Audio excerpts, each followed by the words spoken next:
Good afternoon, everyone, and welcome to the Florida Panthers IceDen, where we continue for another back-to-back match. It's between the Owls and the UCF Knights.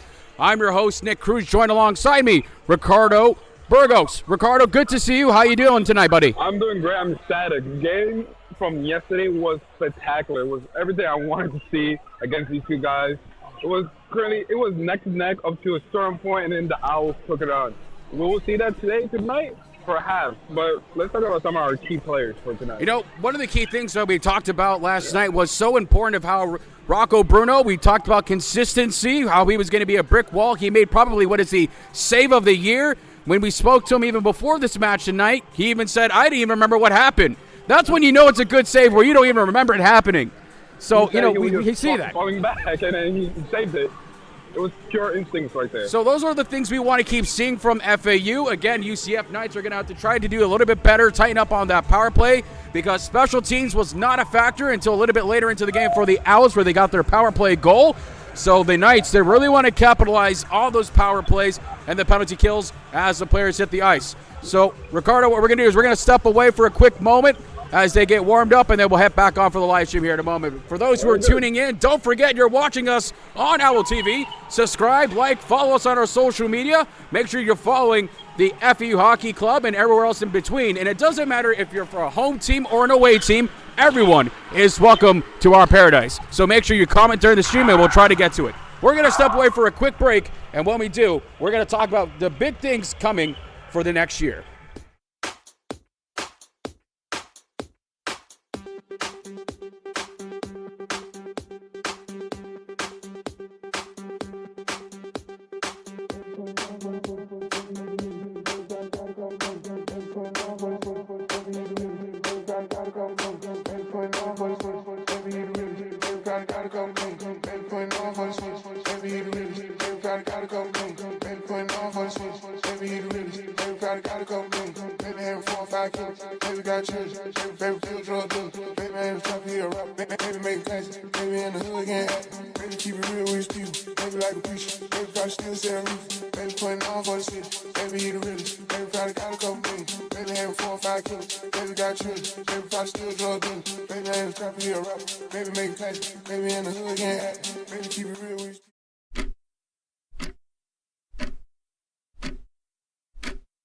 Game time!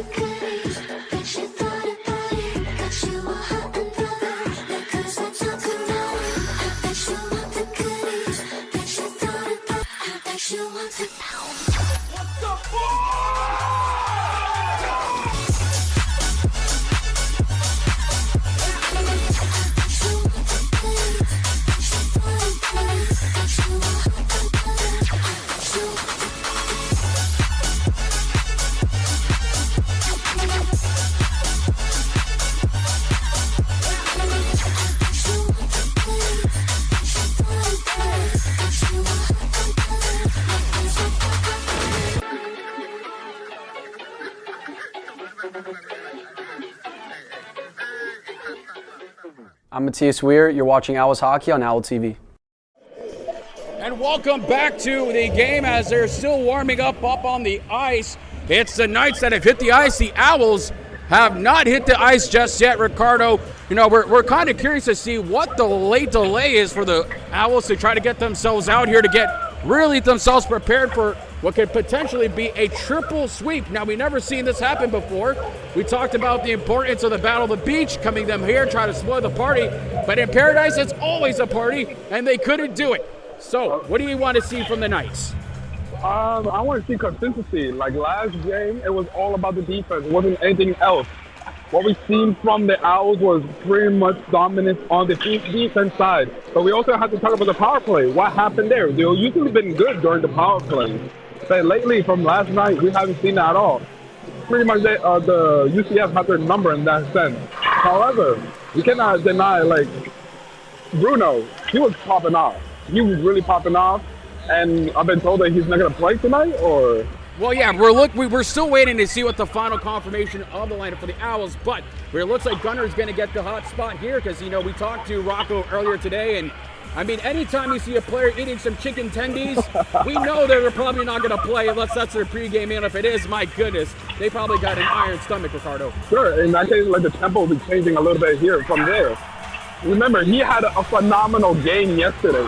So if you want to fill those big shoes, you need to show what's up for Absolutely, the game. and I agree with you 100%. But, you know, we saw the passion last night. We had a record crowd of 826. We don't expect that tonight because, you know, we had football from FAU along with the men's basketball team where they had that magical run in the Final Four where they almost made it to the finale but lost to the clutches of San Diego or from the Aztecs and didn't make it through. But, so we don't expect a massive crowd tonight, but we do see that this is the last game here for the fans until, at least for this year, until we approach next year. So we want to see them have a good time. We know that the Knights going to want revenge and want to play hard. You know, we had that injury, unfortunate injury last night. You know, we don't know the details, but we hope that the player is having a good recovery. We send our well wishes. And for everyone else that is watching, now the Owls have hit the ice, getting themselves warmed up, and we can see Gunnar Stevens down on center ice is getting warmed up. So it looks like Gunnar will start with the gun show tonight on behind the net. Some of the key players I want to point out last night as well, Ricardo, which I know you're going to agree with me here, is David Israel continues that hot streak, the defenseman. Well, he's been really having himself a game this last night. He scored the first goal to get the players going. And, you know, he even told me even pre-game before today, and I asked him, hey, where was that Sully pointing towards me? He said, oh, I did. I have it on camera. He didn't point at me. What a liar. Yeah, I mean, for sure, Israel was doing phenomenal last night. I want to call him a sharpshooter in this point because it was pinpoint accuracy. Shot after another shot after another shot, and pretty much cementing the win for the Owls. And I agree. I think you know, the accuracy, and we talk about Sam Watson's first goal last night at the last goal, the third goal. He slapped that thing so hard, it made me think about my life choices. It was an sensational slap shot, basically from the blue line, and it went between the 5-hole of Barton, who I believe, which we can see right in front of us, is starting to warm up. We don't know the starting lineups just yet. But I think they might rest Barton, and we'll see who they're getting on. It looks like it's you have better vision than I do because I don't have the blockage here. Who's that? That is Barton for the UCF Knights, who might be getting the call again. Maybe they want to keep him going. He wasn't bad last night at all by any means necessary. I mean, for 3 periods, we had basically virtually no goals until near the mid-third period. True, and going back there, like, you don't want to change anything if there was nothing going on. Like, yesterday, like you said, for 2 periods straight, there were no goals. The changes were sick. Everything, especially when that injury happened, unfortunately, to the UCF player. So ever since that point in time, the tempo was shifting. So from that going on, what do you think how the atmosphere is going to be like for the team? Well, I think the key thing is for the Owls is I can see this going one or two ways. Well, let's start with UCF. UCF, they lost again to the Owls. They're in a hot streak right now. UCF, of course, wants to spoil the party because every loss they get against the Owls, they slip down in the standings. Currently, based off what I heard from the latest news, it might not be completely correct, and I like to be factual, but for the sake of this argument or this conversation, the Owls are number 1 in Florida. In the entire state of Florida, the Owls were ranked number 1. So obviously, there's a lot of chase to get to that top spot, because especially that matters when you want to get that top seed for the playoffs. We talk about regionals, the nationals. So for UCF, this is a big game to win. And of course, you know, they lost one of their players, unfortunately, like you mentioned, an injury. Things happen. It was a freak accident. We're glad that overall we hope that he gets a full recovery. And for the Owls, let's talk about them. So the Owls, while it's the last home game of this year, they don't come back until January of next year. They're going to want to either have it 2 ways. They might want to have a massive record of going 10-1-1 if they win tonight, which is massive. Or they might get lackadaisy because they think, you know, well, we got this hot streak, we're doing well. They might not put their the pedal to the metal, and that might actually play dividends in the favor of UCF. But I know these Owls well enough to know they're competitive. They like to play. They want to win. They do it every single night, and they played against some of the best and able to handle their own. We talked about Tampa D1. They only lost to that team. And in fact, when they had their back-to-back, they tied it against a top D1 team. A team they could not beat last year. So to me, it's a massive improvement. So either it's going to go, let's have one more huge party here in Paradise, or it might be a sad song to kick off what might not be great for the next away game. Well, I want to have hopes for both teams. Both of them showing incredible prowess last night. And honestly, I feel like today could be another great game in Paradise. I agree. I think the main focus here is really, like I mentioned, we don't want to see them put their pedal off the gas here. We want them to see go full steam ahead. We hope, and that's the key thing, and I reiterate, we hope that they really end on a strong note. We don't want to see anybody getting too easy, letting themselves get too far behind. We want to see that consistency from a team such as the Owls. You know, FAU Ice Hockey Club has got a 9-1-1 record for a reason. For sure. So don't pump off the gas just yet. Let's keep the party rolling. For sure. And yesterday, like I was saying, they had a more unorthodox opening from them because they usually are aggressive, guns blazing, all that stuff. But yesterday, it was a more calmer foul. It was very interesting. I wouldn't say they were completely calm in the sense that they were trying to get themselves going. Both teams were, because we have to be fair. We saw UCF, we saw the Owls. Nobody scored until the third period. When you have a game tight like that means nobody was willing to break. But as you mentioned last night, UCF, they had that armor up, but the Owls were chipping away, and were able to get themselves going. They got the first goal. They started getting warmer, and boom, the floodgates open the doors to Paradise, and there we go. It ended up being a 3-0 favor for the Owls. For sure. But now, let's talk about the Knights. Yesterday, they were doing pretty good defense for the most part, especially when the power play was against them. They were doing great until the very end when they started flipping, like, you know, with the first couple of scores from the Owls. So what I want to see from the Knights is more consistent defense. I think that's the main winning factor for them if they want to win tonight. If they don't stick with their defense, it's pretty much over for them today. So that is Ricardo's key of the game. It's consistency for UCF to stay on their defense. My key for tonight, well, since we are going to be playing some different lines here for FAU, they're going to mix things up as they prepare for the rest of the season to be away until we start the new year.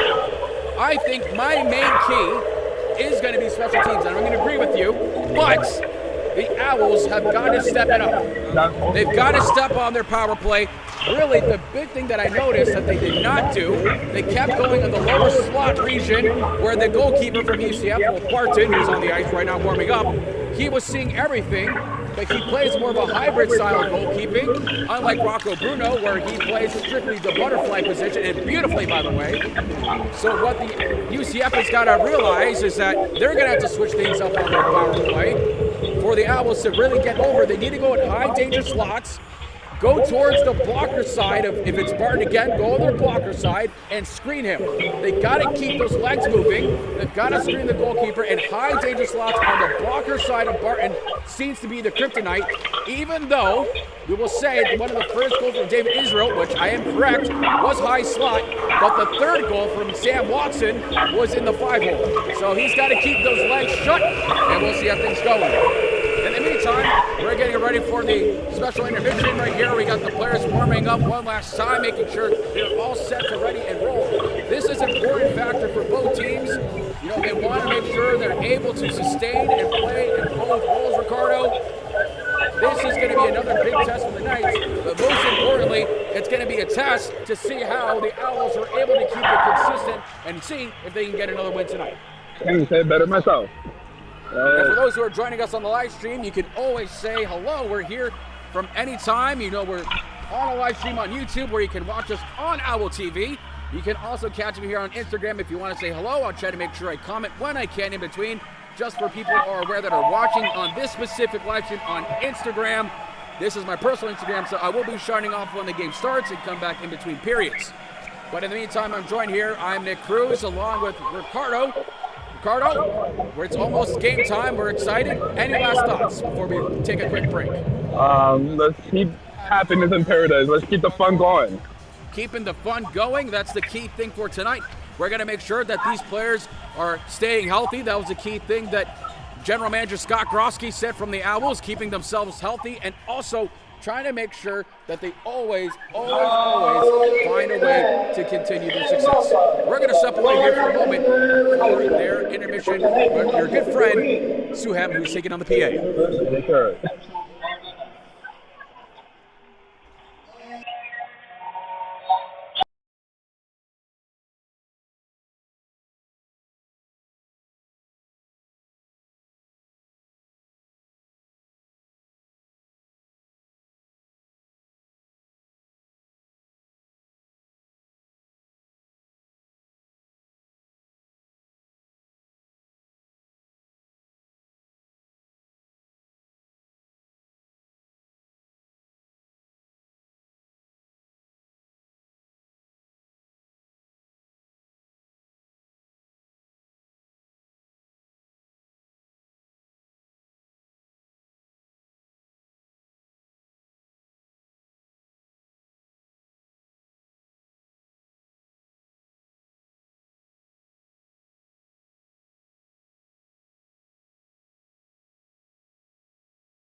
And we return back after the national anthem has been sung. Ricardo, it's almost time for puck drop. If you're just joining us, welcome to our live stream. Its current time right now is 5:16 here in South Florida, the Florida Panthers IceDen. Welcome, I'm your play-by-play announcer, Nick Cruz, and joining me in color commentary, I'm Ricardo Bodos. Today is hype. I can hear, even though it's a smaller crowd than yesterday, people are so hyped and riled up. I can't wait for today. Well, today's here now, and we're excited for the puck drop. We understand that, we had some technical issues last night. We're having a little bit of technical issues today. So we appreciate everyone that's bearing with us. We're trying to do the best that we can here with limited options that we have. But we thank you nonetheless for tuning in, whether you're from Orlando or here in South Florida and beyond. Welcome to Hockey in Paradise. We expect to see another aggressive game. The starting lineup that we can see on the ice, we see the president, DJ Randall, Emilia Stabili. We have Daniel Tov up at the front center and the right-left wing. We also have Makovina, the big man himself, wearing the number 4 sweater, as they're going to wear their normal home white jerseys. Meanwhile, UCF wearing their home black jerseys. So going against the white and the black color suits here. FAU going from right to left, UCF going from left to right, wearing the black jerseys, and it's almost time for a puck drop, and here we go! Well, the Knights have an opportunity to try to get their break streak against the Owls, or will the Owls continue? As the puck flicks in, it goes deep into the backboard side, it goes behind the trapezoid, another big hit already, gets a stick stuck between his arms, as the Knights try to get themselves open. DJ Randall able to keep his man open. Shot save it! Goes in almost over the other side. There's a little bit of pushing. Already on center there. This is the aggression I was looking for yesterday from the Owls. Now, there have been a little chirping earlier here, too. We may cool down on that, but this is one we wanted to see from the Owls yesterday before they started the match. Well, it looks like the UCF Knights will be playing Barton once again. He played last night, so they will not be sitting him out for this game. And kudos to him last night. He did play a very strong game and made some really good saves, and he keeps it in the line. He had it behind him as Emilio was trying to see which way his life was going, just like the puck couldn't find which way the puck was going. And it goes between his skates as we get a little bit of block there. He goes around behind the trapezoid as the Knights. Big hit from Emilio. He figured out his life and figured out his gameplay. They're trying to set the tone early on. Makovina has a lane of opportunity, passes it off to his friend to the right-hand side. DJ Randall pinches backwards as they get the line trade. Captain Jake Friedman hops on. They send it all the way deep. Gunner has no problem. He's going to softly caress the puck to the right-hand side and sends it right back for Justin Greenberg. Greenberg, who has also been having a sensational season for the Owls, continues. Jake Friedman, he's got Matthias Weir on the right-hand side. Shoot saved by Barton from the Knights. As the Knights trying to get possession, here we go again. Same as last night, the possession goes in. Stop saved by the Knights. Here comes a breakaway pass. It's a breakaway. David Israel trying to stop him. He does beautifully. The superstar David Israel clears him with a beautiful stick lift. Ricardo, your thoughts? Honestly, this is going fast pace. I'm looking left and right. What's going on? Now the Knights are having the puck. And we got good defense going from the Owls. This is really, really what we wanted to see. We talk about the great defense. David Israel there. They almost had the outlet pass and could have had a breakaway, but a stop and a stick lift from David Israel. And he scores! And they've got the lead early on in the first period at 18:03, the Owls. Well, that's exactly what you want. David Israel and the Matthias Weir looks like we'll be credited with the goal. The top line does it once again. They strike, and it's 1-0 in favor of the Owls. Ricardo, you saw a bit tonight and break that goal down for me. Basically, they did a strong shot over 4 Knights, hitting right into the play, and then just smash that in. It was beautiful. So now we're going back into the game. Right here, Knights in possession. Well, the Knights taking the first hit early on at 18-13. The Owls have the lead from a goal of what would be, looks like we're going to wait for the call here.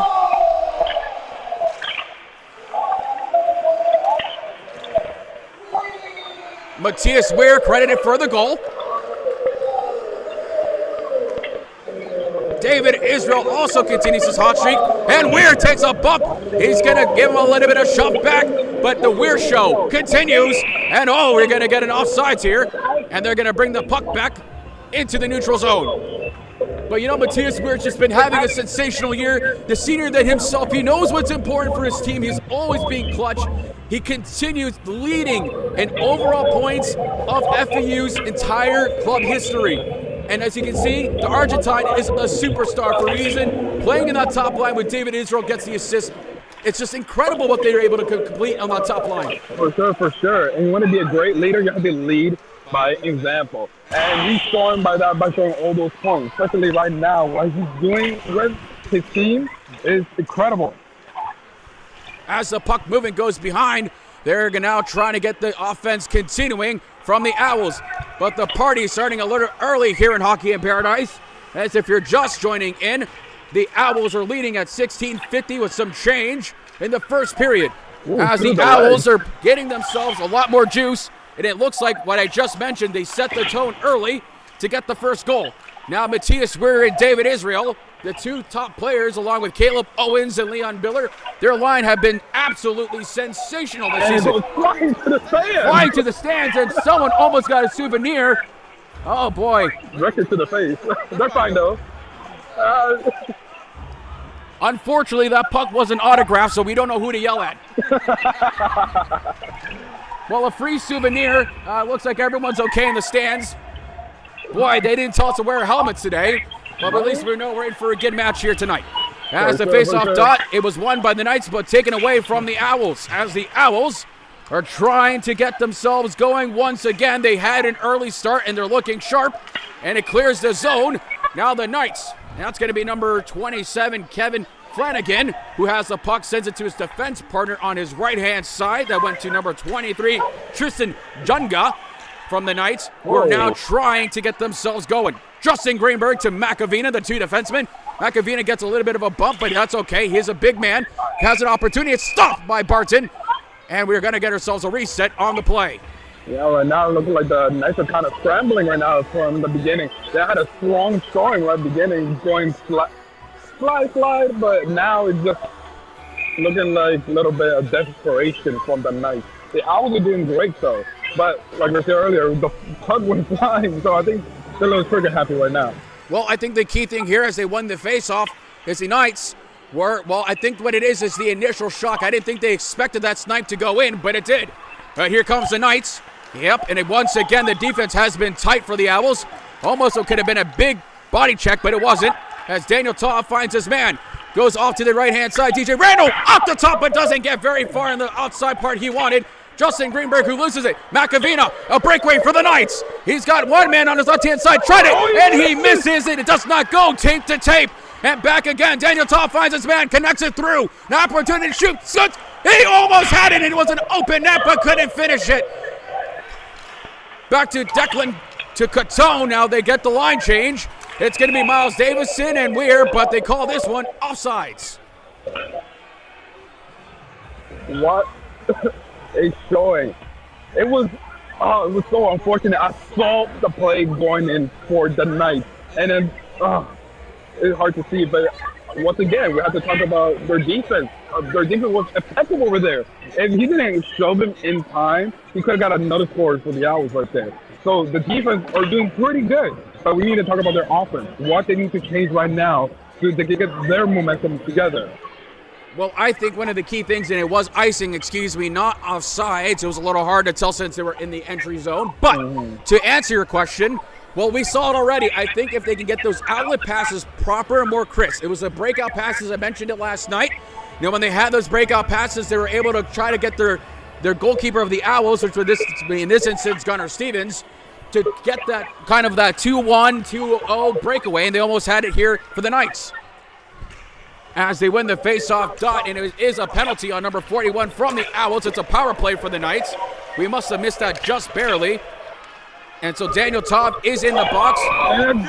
And again to the same person. I think whoever that fan is needs to put on some goalie pads and a glove because he's making saves better than the Knights last night.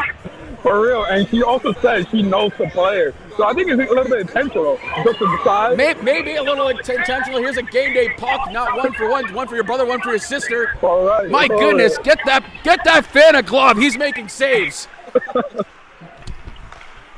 Once again, the Knights on the attack, goes on to the backhand side. They got to get their power play clean.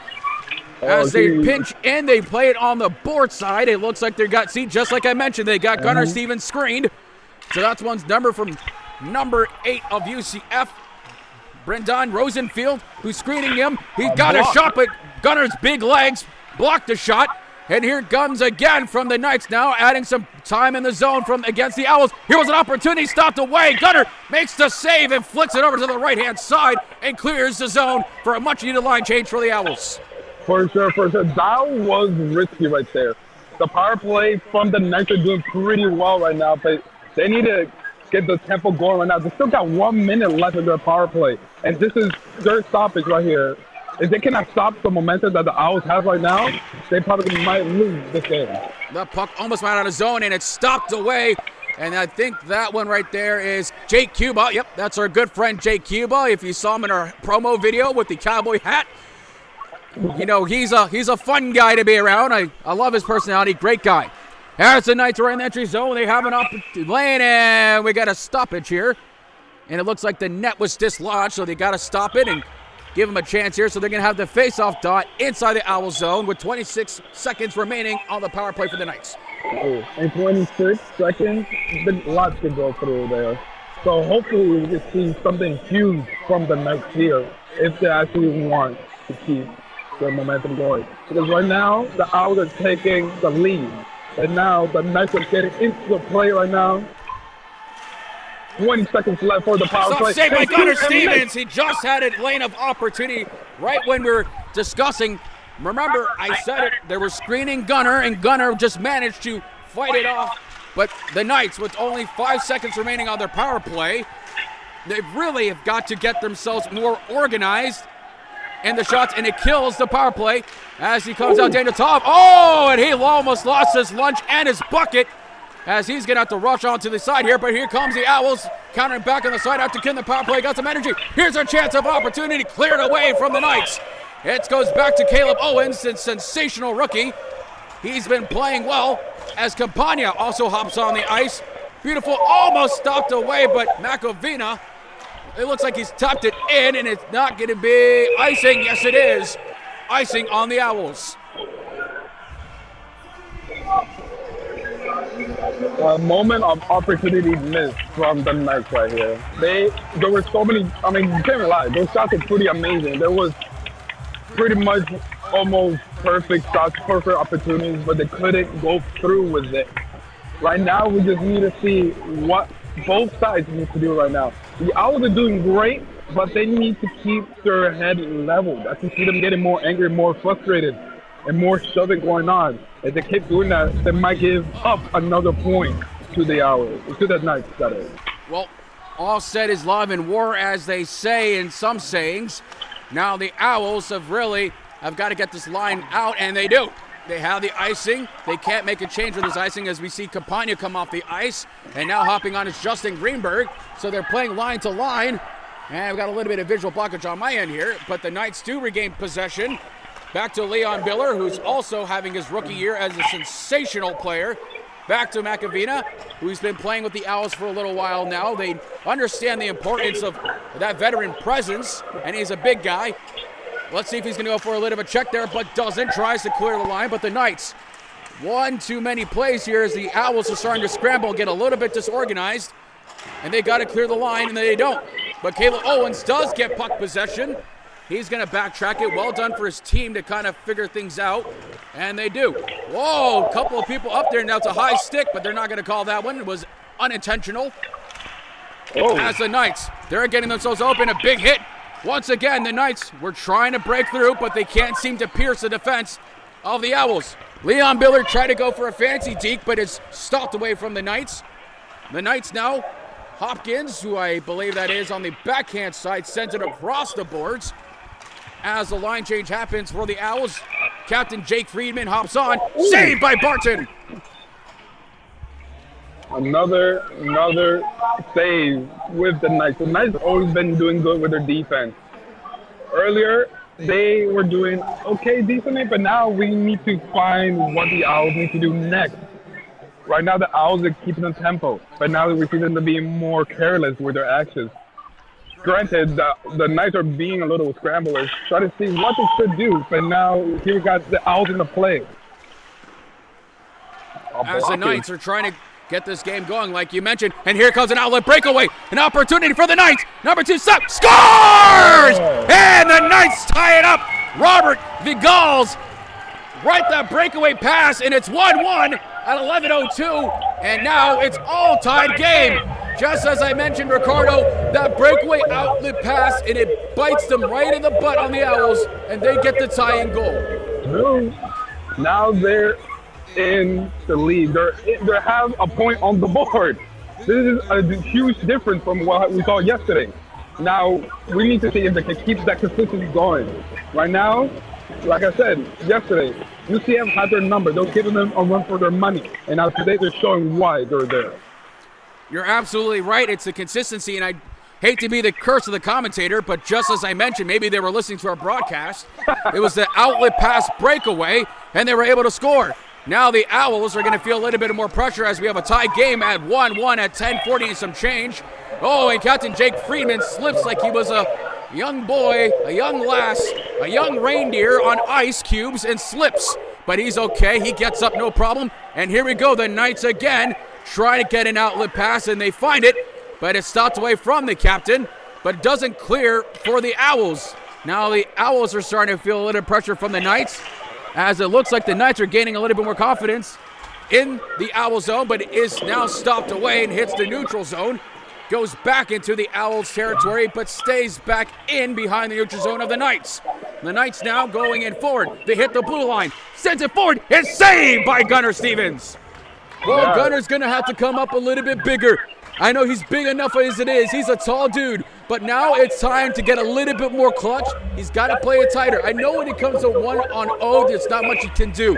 It's really 50-50 against you and the forward.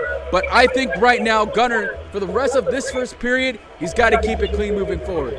True. He needed to keep his eyes online. If he allows another point for the Knights, they might run it through and actually win the game.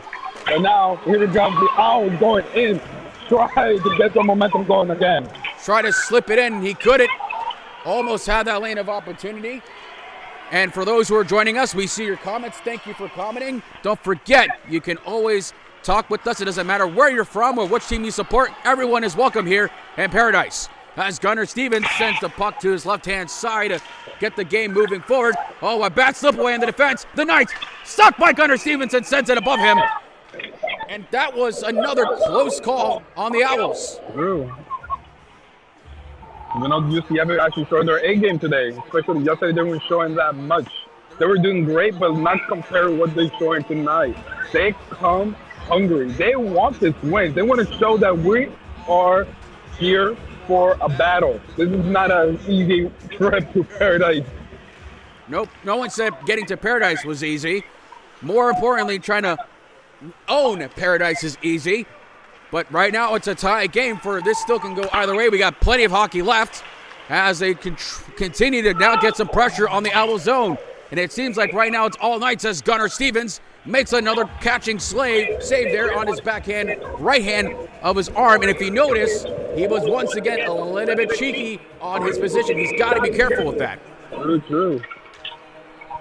Sometimes with bigger players, bigger goalies, they try to take leading into their future, they're wider, but they forget, like, there's more than one player on the field. So eventually they were traded in and they might have a slip up like earlier. Okay. As the face-off goes in, the Knights almost won it, but it is taken away by the Owls. The Owls send it forward, hit the blue line, and they're trying to get it going. Goes between his legs, and he doesn't, but here's a beautiful stop play there, trying to get forward opportunity, trying to finish it, almost had it, as Barton slid and almost made the save. It goes onto the boards. A small board battle here might ensue as they try to get it over, and the Owls, the Knights clear it over. Isn't strong enough to go for icing because the Owls they won the race, but no icing because it did not go over to the end zone of the ice. Fair enough, but a beautiful back spinorama. Tommy Ziemba, another man trying to get it through between the legs, almost finishes it. Diving save, and Barton makes it.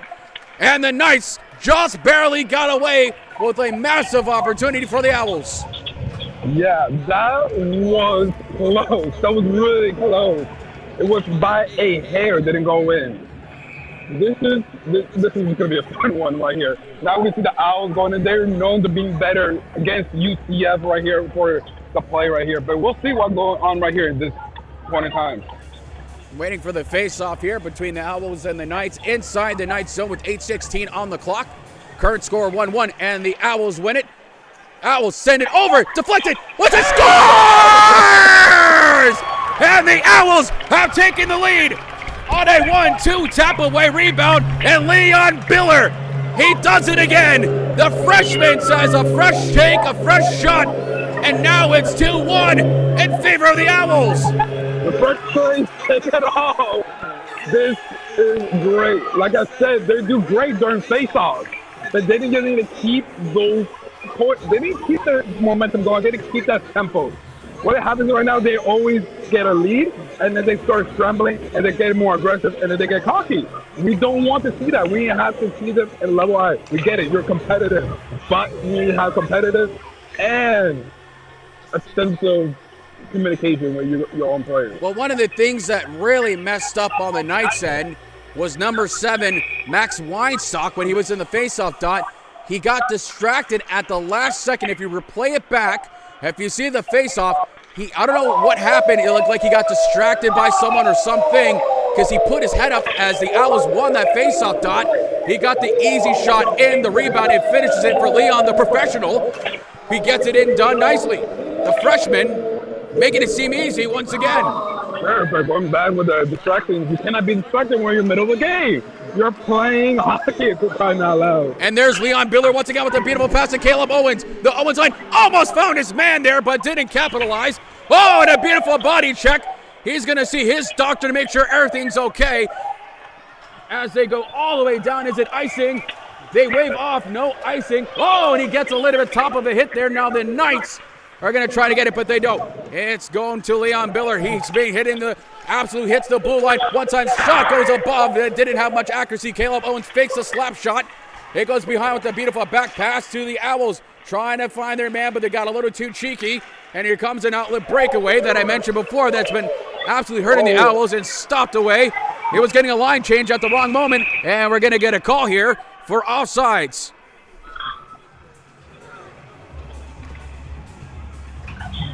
We see some people on the chat here. I'm going to say a quick hello to Renee Brockett, along with R.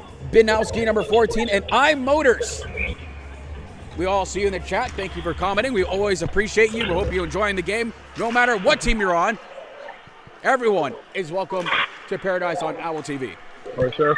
But now let's talk about what's going on in the game right now. We have the Owls taking the tempo. We can clearly see that. But the Knights is still showing that they're still in it. Like right now.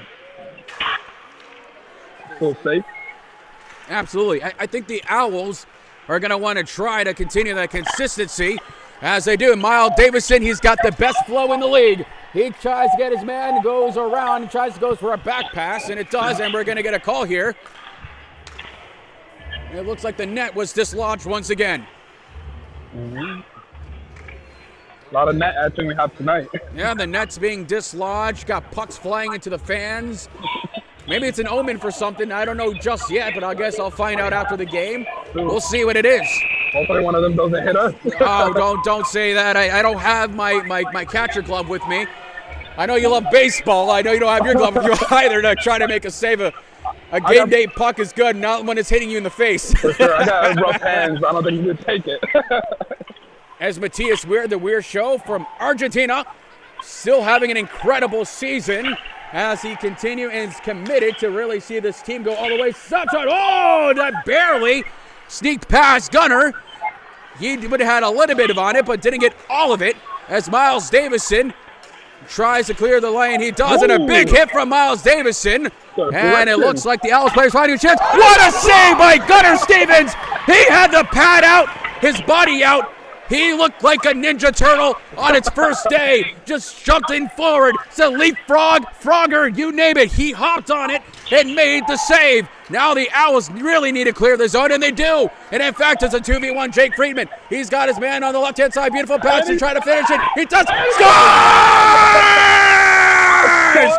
From a mile away. It was impactful. Matthias Weir. The Weir Show continues. Oh, my goodness. And a sensational play from Jake Friedman to Matthias Weir, and they keep it rolling. It's 3-1 at 5:25. Oh boy, well, you talk about playing those games and you called it, Ricardo. You saw it a mile away. My goodness, that lane was more open than a police officer trying to give you a speeding ticket. He had that no problem. He's had his son pass on. He went all the way in. Beautiful finish, and undressed Barton to finish it in home. For sure.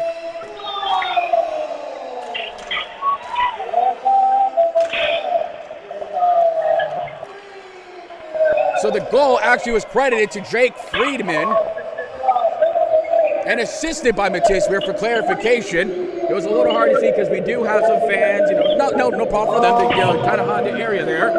So it is, again, the hot streak does continue for Matthias Weir. So the Weir show does continue. Get your tickets. It's a hot one. But the captain, Jake Friedman, who's been playing on the team for 4 years, gets another one to notch under his belt and makes it 3-1 for the Owls. Meanwhile, the Owls now finding themselves a little bit more energized. They got more pep to their step. It looks like the Knights are starting to feel a little bit of the pressure. Another beautiful outlet pass. Daniel Topp finds a lane. He was going to go for the pass to Topp, but doesn't connect. Justin Greenberg, he sends it in deep. Oh, we thought that went in. Almost in. The goalkeeper Barton's down, and he makes the save. One the Knights needed it the most. Yeah, right now the Owls are taking the fast lane to victory. But now we need that Knights. What are you doing? You need to get your stuff together. You got a first point in the first period. There's 4 minutes left. So what they need to do to actually get the momentum going and get back to making it an even game. Well, my thing was that they want to get an even game. Those outlet passes are key. But I tell you what, Barton, if he didn't look backwards like my dog when I call his name or when I tell my wife, hey, food's home, I tell you what, that reaction time was spectacular. For sure, for sure. Playing a tough game, I tell you what. Strong opposition, Barton. Well, I tell you right now, if he's going to continue, he really doesn't want to get chased out because it's still early in this match. 3-1 with 3:50 and some change in the first period. The puck now getting the pressure zone behind him. He's looking backwards and forward. He's got more eyes and head movement than a chameleon trying to catch a prey. McAvina gets it over to the left-hand side. He passes it to Justin Greenberg, and Greenberg now trying to get it going, but could not find an outlet pass and stolen away from the Knights. And here comes a breakaway opportunity. The defense does a good job and clears the zone, not offsides. He spins around as McAvina. Nope, I believe that's David. Yep, that was McAvina. Kind of hard to tell with the visor on and the stubble. A little hard to tell. They both kind of got the facial hair going. In support of men's health, it's Movember. So always, if you want to look up of how you can support men's health, especially during the month of November, we talk about the importance of men's mental health, cancer awareness, all that. You can check out Go for Dante and their entire team where they're doing a fundraiser in support for men's health this month. Of course, I'm growing out my beard for men's mental health. We love to see it. Thank you, Ricardo, for showing your support. I was planning on doing a 5K tonight with the Florida Panthers, but let's just say I'm not game day fit for the 5K this year, but maybe next year I'll be back. But I've done it 3 years straight, always with the Florida Panthers. Meanwhile, the Knights are going to continue to try to add a little bit more zone pressure. They really need it. They really need to focus on their outlet passes if they want to get this game going. But there's still, like I said, hope for the Knights. One-time shot. Oh, that almost squeaked away from Gunnar Stevens. He almost didn't get it. Caleb Owens, he slides it over to the board and gets the pass in. Caleb Owens with the breakaway opportunity tries to finish it. Oh, into the net. And they're gonna probably have to call a penalty as Caleb Owens goes crashing into the net. Is there going to be a penalty on the play? I'm not sure. It almost could have been borderline a penalty shot, but we're going to wait on the call here. But he sends him flying directly into the net. Wow. And Caleb looks like he's okay. Yeah, he gets up, shaking that off, no problem. I tell you what, he's tougher than the steak that my wife made last night. Oh, my God. This is exactly what I'm talking about. They need to keep their head level. They're rushing. If you keep rushing, then mistakes happen. This obviously was an accident. He didn't meant to run into it. But like, if you keep going with that sheer aggressiveness to the point that goes like that, you might set yourself up for failure. As they continue on, and that puck went out of play again, probably to another fan, but maybe this time on the other side. Maybe they sent their cousin to the other side for that puck. Well, the lady's not there anymore. Did she move over to the right-hand side? And so this is going to be an investigation. We're probably at the open with the league. For sure, My goodness. Sure.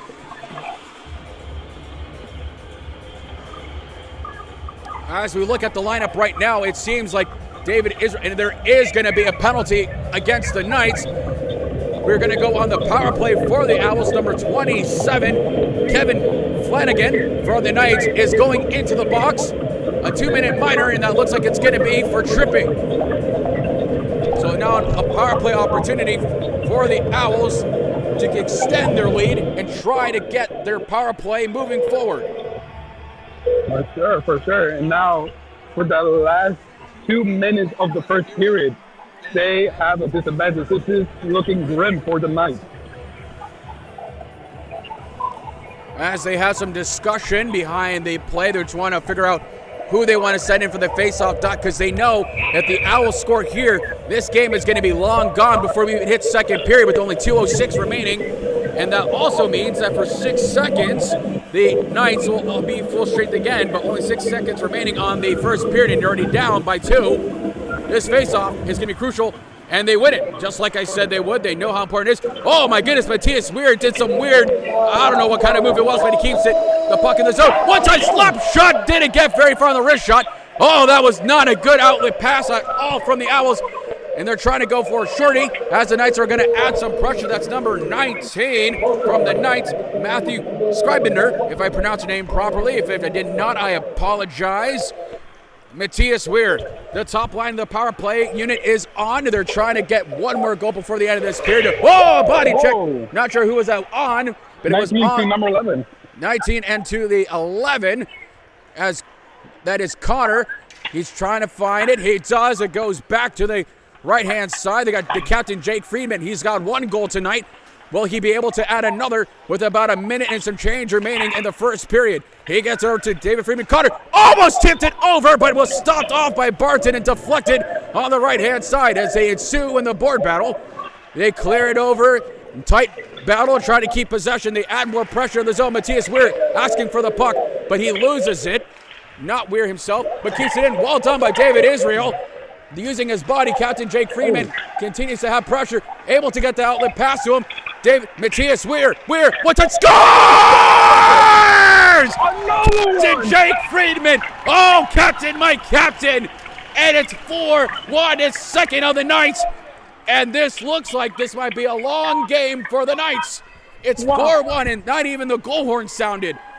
I don't think they even realized that fourth one went in, but we got a little air horn. There was an air horn. We'll take the air horn. And it's the second goal of the night from Captain Jake Friedman, extending the lead for the Owls to make it 4-1 at 44.3 seconds remaining in the first. Ricardo, your thoughts? Grim. This is a grim showing for the Knights. They need to step up in the next period if they actually want to have a shot of winning. But right now it's currently 4-1. It's just only in the first period. It's only in the first period. Granted, the Owls are doing phenomenal tonight, but like, come on, you had their number at 1 point. So what's going on? What they need to do to change? As we end the near of this first period very shortly, we've seen a lot of great plays from the Owls. They get on the power play goal, which was much needed, something we missed last night. We saw pucks going to fans. We saw a little bit of action here and there. We saw players crouching the net, and that will do it for the end of the first period. The Owls leading 4-1 here in this first period. Before we step away, Ricardo, what are some things you like from the Owls, and what are some things you like from the Knights? Owls, pure aggression and pure lethality. There were snipers going into that net. It was phenomenal. But we cannot shy away from the defense from UCF. They were doing great, especially during the power play. When they were on the low end, they were still doing great. Even though they led some points to the Owls, you can't lie. They did pretty well. Well, as we conclude this first period, we'll be back in about 14 minutes and some change. Stick around. FAU Owl TV. You can only watch Owl Hockey exclusively on Owl TV, nowhere else. And if you're watching it somewhere else, send a report link immediately. You want this broadcast, not the other guy broadcast. They don't have a great voice like Ricardo and I do. And if you are, you're cheating on me, and I will find you, and I will make sure you report on that other stream. But until then, we'll be back in 14 minutes and some change. Stick around for more hockey action on Owl TV.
And welcome back to our live stream. We're ready for the second period to start shortly. We took a quick break. We reassessed the batteries, make sure they're charged up. You know, but back-to-back is never easy on the voice for you or for I, Ricardo. So we want to make sure we get a lot of water in, make sure we get our potty breaks in. And for those who got their onesies, their snacks here for a little bit of an earlier game, getting themselves cozy. Even though we live in Florida where it's typically warm, it has been warm even as we approach December. We hope last week was pretty cold. With the rain, I'm not going to count that one. They had rain. How am I supposed to enjoy the cold and the rain unless you like, you know, margaritas or however the song goes? For me, it was kind of freezing last week, but that's just me. No, it's if you like pina coladas and getting caught in the rain, then maybe that's for you last week, but not for me. We had flooding. We even had some schools that had to be, you know, shut down for a few days here in Broward County. But, you know, thankfully everyone's okay. No, nothing too serious. It's just another typical South Florida weather. Nothing, you know, serious. For sure, for sure. Besides the typical drainage system not working. And as they switch sides, so this time, the Owls wearing their white jerseys, their home ones. They're discussing some last-second things they want to go over before the match. You know, we got some great friends who are joining us here today. I see my good friend to this right-hand side. We got, of course, my good man since day one, MJ, on the camera operation. We got Ricardo here with us as well. You know, we got some other fans and friends that are sprinkled across, and we actually have the main league commissioner. He was here. I got to speak with him for a moment, and he's made me an offer I might consider. So Mark, who's also very big and doing all the stuff for the league, which is the AAU league that we're playing in. Got to chat with him for a split second. I saw him during the tournament right here in the Panthers IceDen, the Amerigold tournament, where Matthias Weir and Team Argentina won the championship in D1. It was a spectacular moment that I also got experience with them as we grow the game of hockey all around Latin America and beyond. But getting onto the game, the puck drop was won as now the Owls are playing on the opposite end to switch. Oh, he sits on him like he was a warm seat on a winter cozy day and finally gets himself back up to move forward. Now the Owls got to play some tight defense here. Oh, he lost a glove and he's still playing. What a trooper, Matthias Weir. No glove. He doesn't need it.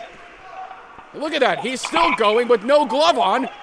How do you wash your dishes and clean what's dirty with no gloves on?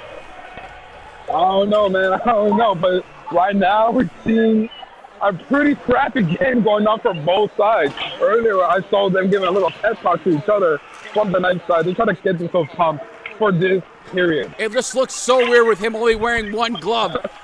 It just looks so odd seeing him with the he sends the glove, and the glove gets sent into the bench of the Owls and says you can have that one back.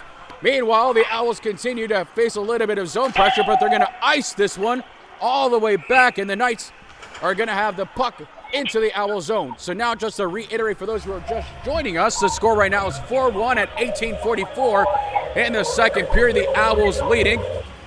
And it looks like there's some discussion from McAvina. I'm not sure what the discussion is. I think they're saying make sure the glove stays on while you're playing the game. Dude, one slap and you lose a finger right there. You can lose a finger like that. Listen, as a person who was trying to get to hockey, I can't skate, to be honest. But I did try roller hockey. I still can't skate.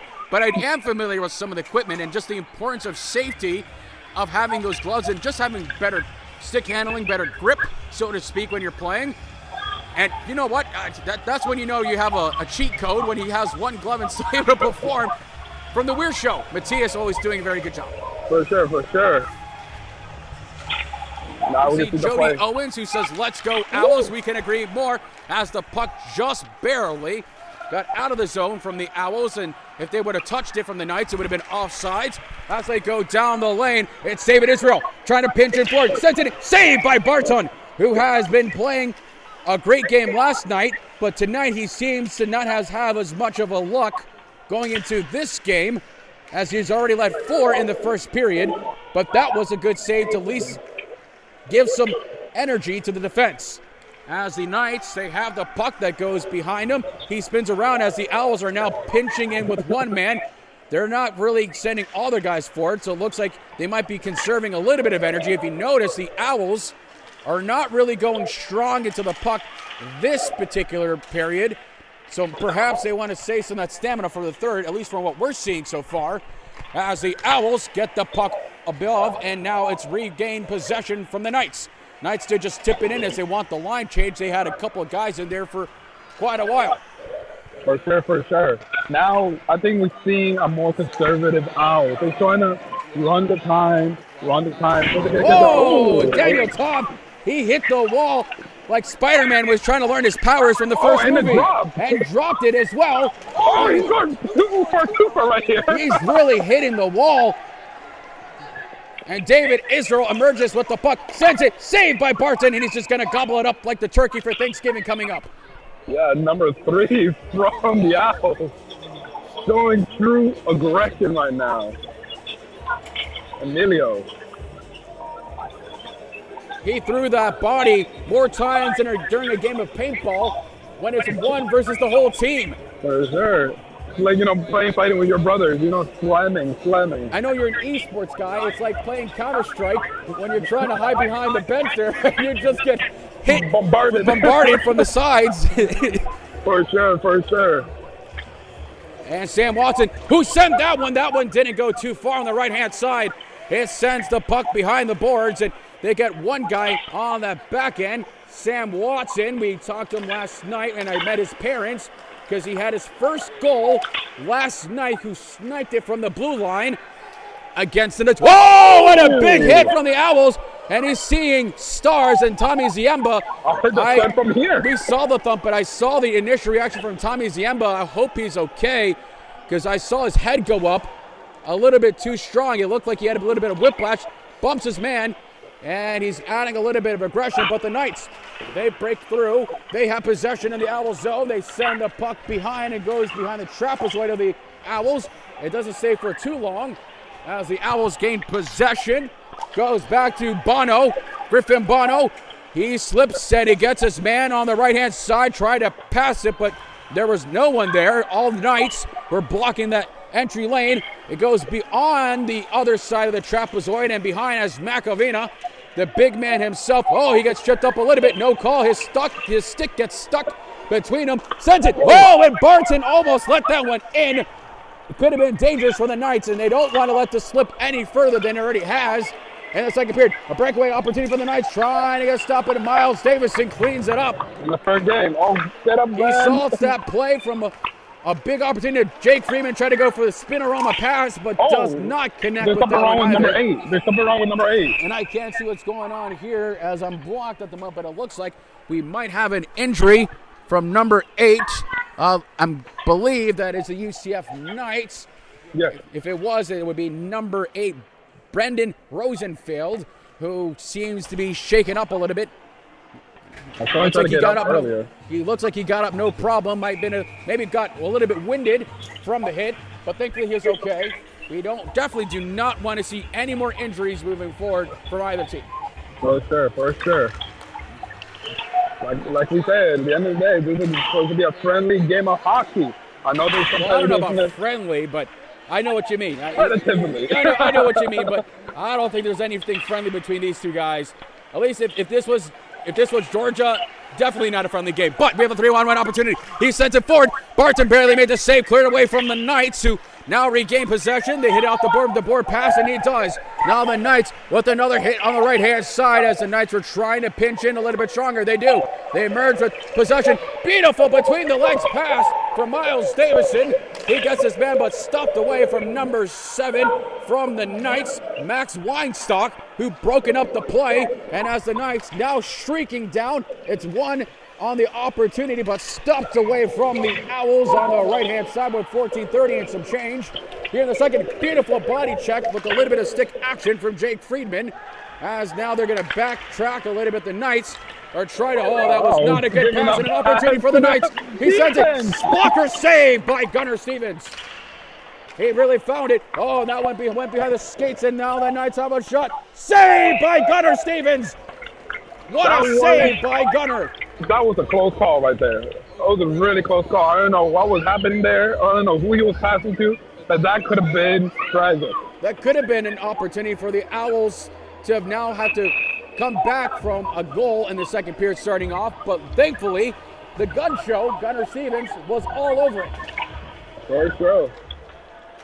Now, as the game resumes, David Israel is on the ice, so we'll be keeping an eye on him for our star player of the game, along with Matthias Weir. That line in particular, it's really the veteran line, or I would say the top line, have been doing absolute wonders for this season. They've been playing in every facet the right way, and here comes Gunnar Stevens, makes a gorgeous run, right leg save. And that's where you say, man, genetics, the genes of having a tall right leg was massive, because he just barely had that split save to get that stop from Gunnar as the Owls continue to push it forward. The opportunity there from the Knights dwindled away. Pressure now cooking on the Knights. David Israel on the left side of the ring, and it gets dislodged, and we're going to have a stoppage of play. Let's talk about back to what happened we saw earlier. Right now, we can see the Owls goalie looking kind of winded, kind of tired. But we can see more and more aggression coming from the Knights. But I don't know, it's getting a little scary for the Owls. Even though they have a lead, they're looking like they're slipping. They're giving passes to the enemy. They're missing shots. I think what it is, what I mentioned before the broadcast is getting too lackadaisy. They got a long lead, so now they want to play those beautiful, gorgeous highlight reel passes, and it's going to bite them as the Knights with possession, saved by Gunnar, but just barely. He hit it with his legs and sent it over with his paddle as David Israel, beautiful back skating. He's got wonderful control. David Israel, saved by Barton. Clean catch from Barton. That was more of a clean save than we'll probably see from Barton tonight. It was just well positioned, had that glove open, like a pitcher in baseball. I know you like the baseball, so I'll use a couple reference just for you.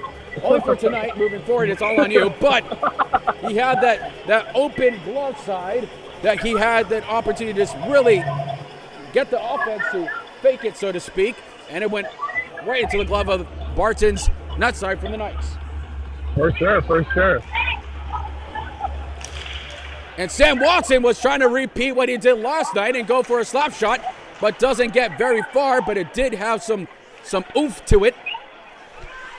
As I believe that's DJ Randall. Yep, DJ Randall now has the puck. He slides it over as the UCF Knights. They got 23. Tristan Junga, who is back behind on the defense side, trying to get the clear from the Owls, but the play from the Owls has just been very quick, and now it looks like they're trying to do a lot of cycling as you can see, the Owls are really pinched in deep. Their defense are not staying too far behind. As Campagna's on the ice, an opportunity, he slips up in front of the goalkeeper as the Knights now find an opportunity to clear it, a much-needed clear from the Owls, and it hits the linesman, and that is still a legal play.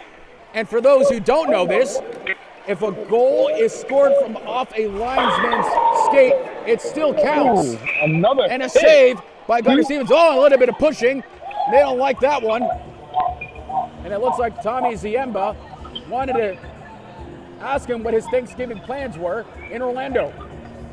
Yeah, number 8 from Brendan looked like he really didn't like that shot. I can see from here the pure anger. I felt the energy coming in. So I felt the universe vibrations were not equating to happiness. I felt the disturbance in the force. He felt disturbance in the force.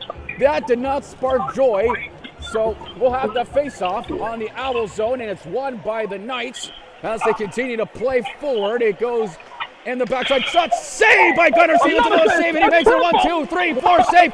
He's got to get it forward. He makes another save, scores! And the Knights have made it 4-2, but they're waving it off. We're going to see what the official call here is. I think this might have been goalkeeper interference, or the net might have been dislodged at the last second, but multiple saves from the Owls. We're going to wait on the official call. Look of how tired he is. Well, I mean, to be fair, yes, he's tired, but I mean, he got slapped so many times and poked from the Knights, and it is going to be a goal on the Knights. So it is now 4-2 in the second period at 11:48. Some players are celebrating. Some of the Owls want our explanation, and they're going to have a talk. But the Knights are still celebrating. They're going to wait on the official call. We'll make sure we have it for you. And as I mentioned, don't get lackadaisy. But it looks like the Knights are currently on center ice. The puck is on center ice. The only thing that's not on center ice is the Owls and whatever other ideas they have for Thanksgiving.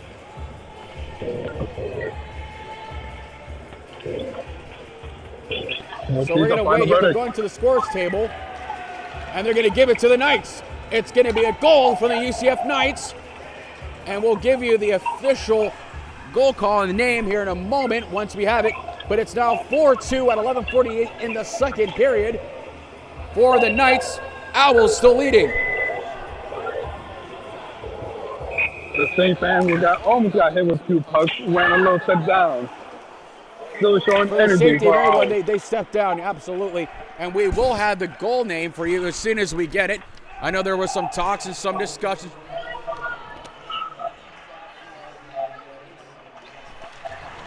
Number 7, Max Wingstock from UCF. It was Max Winstock who gets the goal for the Knights to make it 4-2. We have a silver lining opportunity.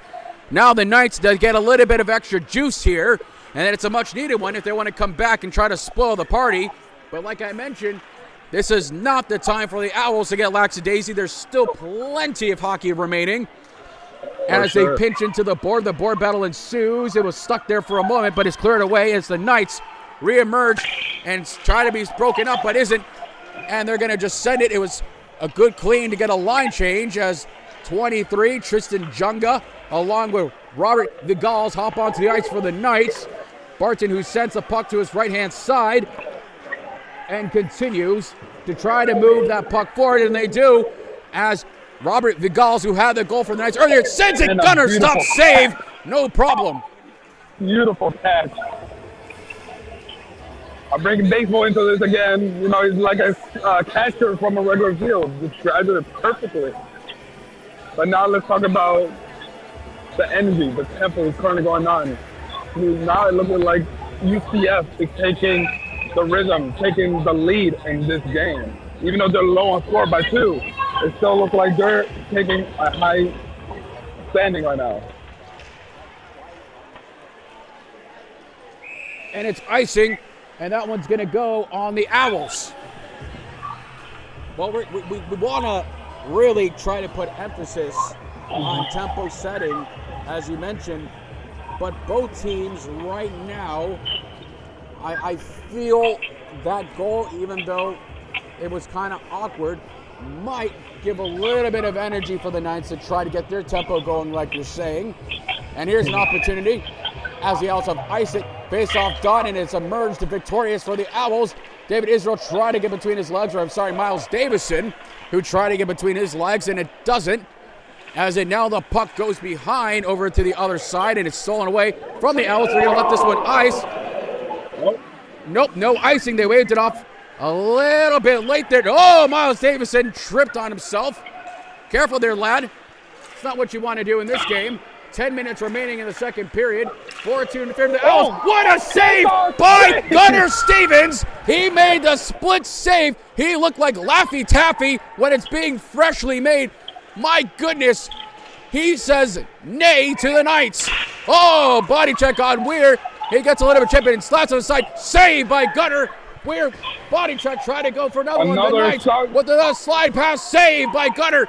And here comes the captain, Jake Freeman, to send it to Weir. Weir now gets over the blue line on the Knights side, finds Miles Davison. Back over to David Israel. Finds the side, almost on the top side, couldn't capitalize. Jake Friedman, saved by Barton. Now it's all action, non-stop. It's like a Fast and Furious movie on loop. There's so much speed going on. David Israel trying to get the stop save opportunity. Almost, what a save by Barton. He had the legs between them. And now Matthias Weir, it gets stopped by the Knights, and they needed that cleared desperately. Oh my goodness, it's saved by Gunnar, and a much needed stop for both of the teams. Wow.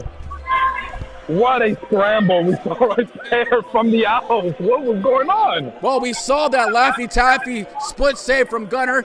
Then we saw the save the president save from Barton. My goodness, he had his legs up. He had his arms up. It looked like me when I go to my hotel room for the first time and jump on the bed. And he made an incredible triple save on the Owls. Now the face-off dot, it's won by the Knights. It gets sent over. Oh, that one didn't squeak too far behind, as Gunner didn't see that at the last second. And the Owls continue on with the action, trying to find it. They got Sam Watson. Watson once again goes on the backhand shot. He gets barely up. They try to go for the Bobby Orr score, but couldn't do it. And it's going to be a dislodged net, so they're going to fix it once more. Now we see more desperation coming from the Owls. What's going on here, guys? Well, I think the way that these saves, they can really add momentum change for either side. And I think right now for the Owls, they want to add more aggression to really capitalize what's remaining of the second period, which is 8 minutes and 31 seconds. So they're really trying to dictate a little bit more pressure in the Knight zone like they're doing earlier. But they got to be careful of things like that, where they get the breakaway passes for the Knights, which seems to be their success right now. Because defense, they get that 2-on-1 play there, but it was broken up by the defense, and there's an opportunity for Gunnar Stevens. He makes a save. They score! The Knights have scored again, and it's going to be number 25, Anthony Scorantino. He makes it 3-4 at 8:09 for the Knights. Well, Ricardo, your thoughts? My thoughts, the Knights are steamrolling. They trying to get back what they lost in the first period. But now what is going on with the Owls? What is going on? Well, this game right now is not the same we saw yesterday. It's not the same we saw in the first period. So something's going on in their mental. They need to fix until the next period. Well, I think what, again, I mentioned, that triple save gave energy and it could have swung either way, but that breakout pass, like I mentioned, was a key factor, what led to the UCF goal, and now it's 4-3 with only 7:50 remaining in the second period. One more goal and the Knights will tie it up, and it's going to be a whole nother game, as now I believe the Knights have scored all three here in the second. Nope, they scored two, but it's being a hot streak for the Knights. And it looks like they're going to keep it rolling as the puck goes into the Owl zone. I see a couple of chirping from number 7 from UCF, talking to our guys, giving a little bit of back talk. Well, a little chirping is one of the name of the game here for all of hockey typically, but Max Weinstock, you're right, he was giving some chirping there. But the Owls now need to play more organized. They really got to get their defense playing a little bit more cohesive. They definitely got to have better communication and watch out for that other pass. Oh, that almost went in. He gets slammed, and he's on the ground, and he's standing on top of him. It was like he was trying to ride a horse. If you're looking to ride anything with a horse here, you're not going to find it. I know we call it a barn, but it's not that kind of barn. If you want to ride horses, may I recommend the Butterfly World Safari right across from them. The park actually does offer horseback riding. Something fun for the whole family. Not sponsored. This is very interesting. That is true, by the way, for those that are actually listening here for software. That what I just said is actually true. You can look it up.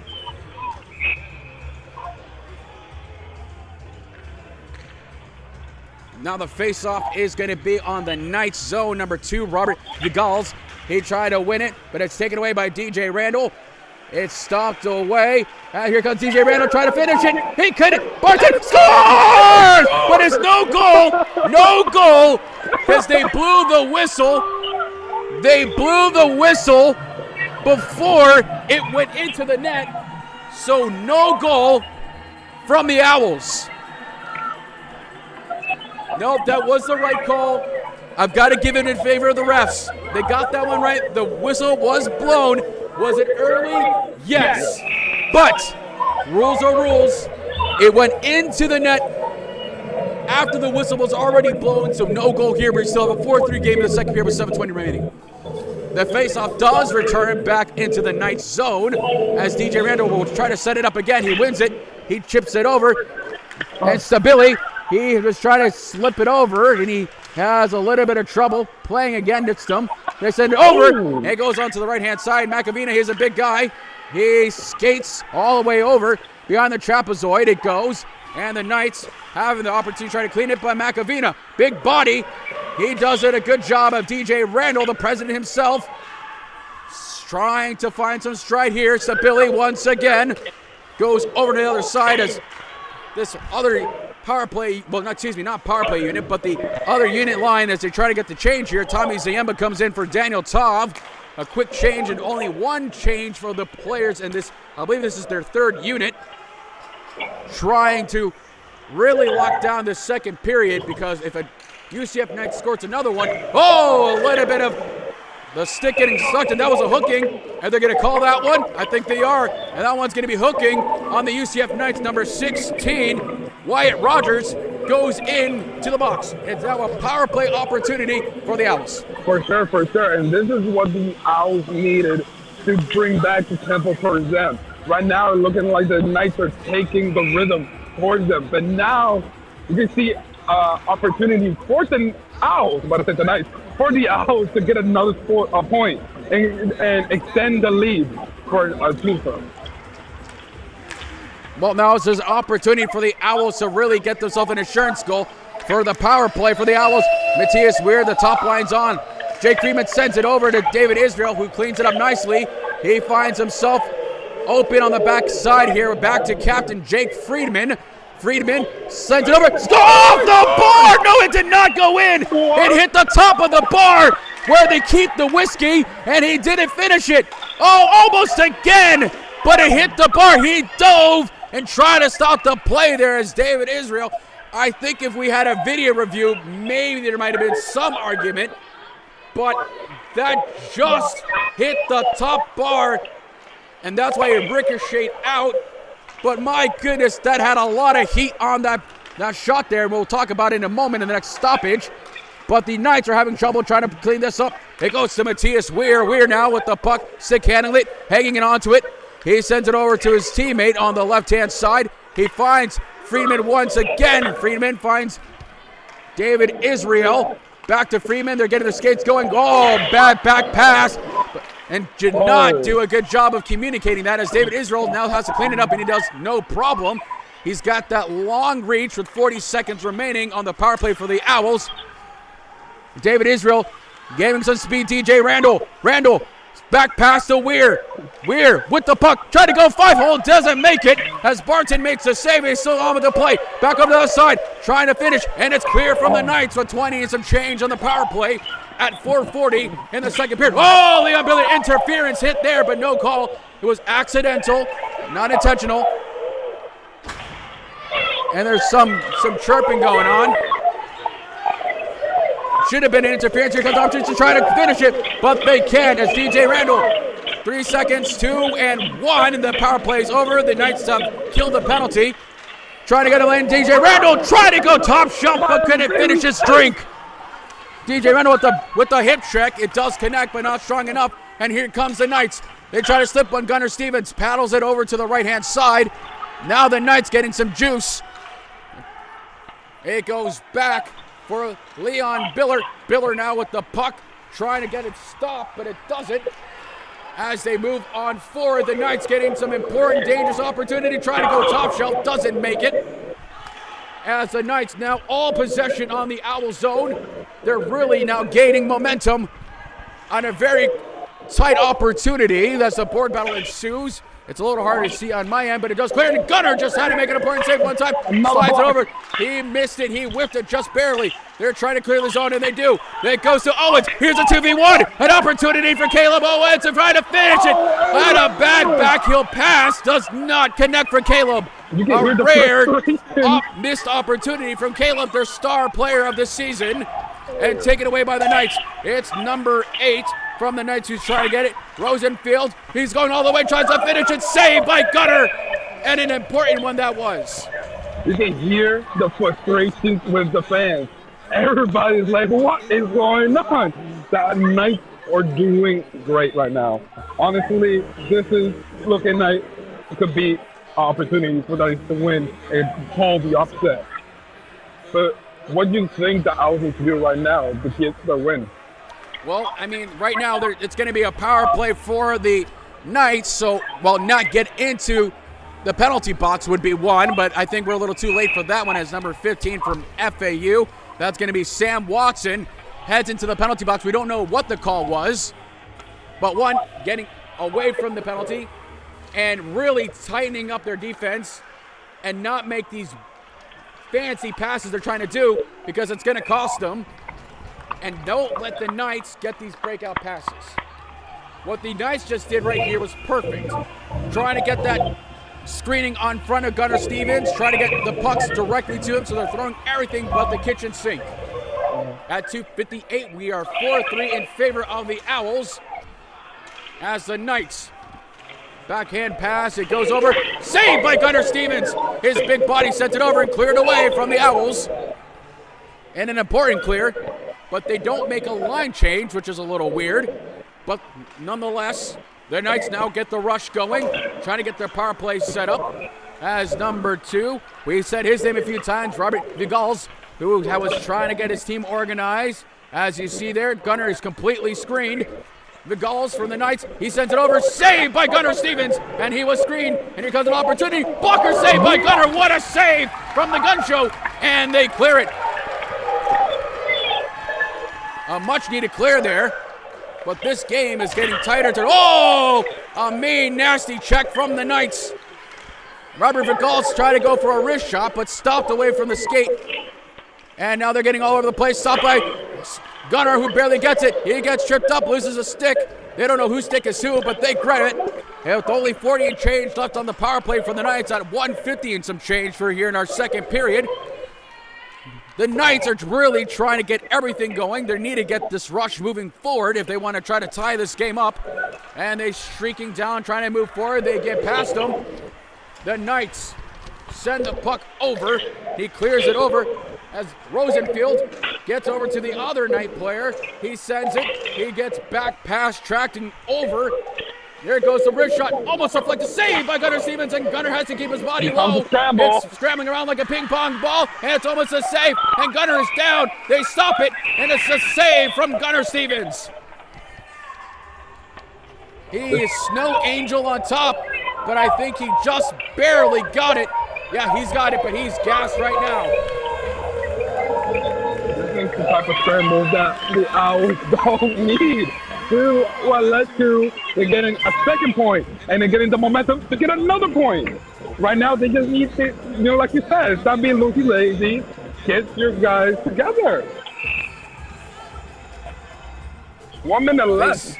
And the face-off here now would have been a crucial win for the Owls to clear it, and they do, with 5 seconds remaining on the power play for the Knights.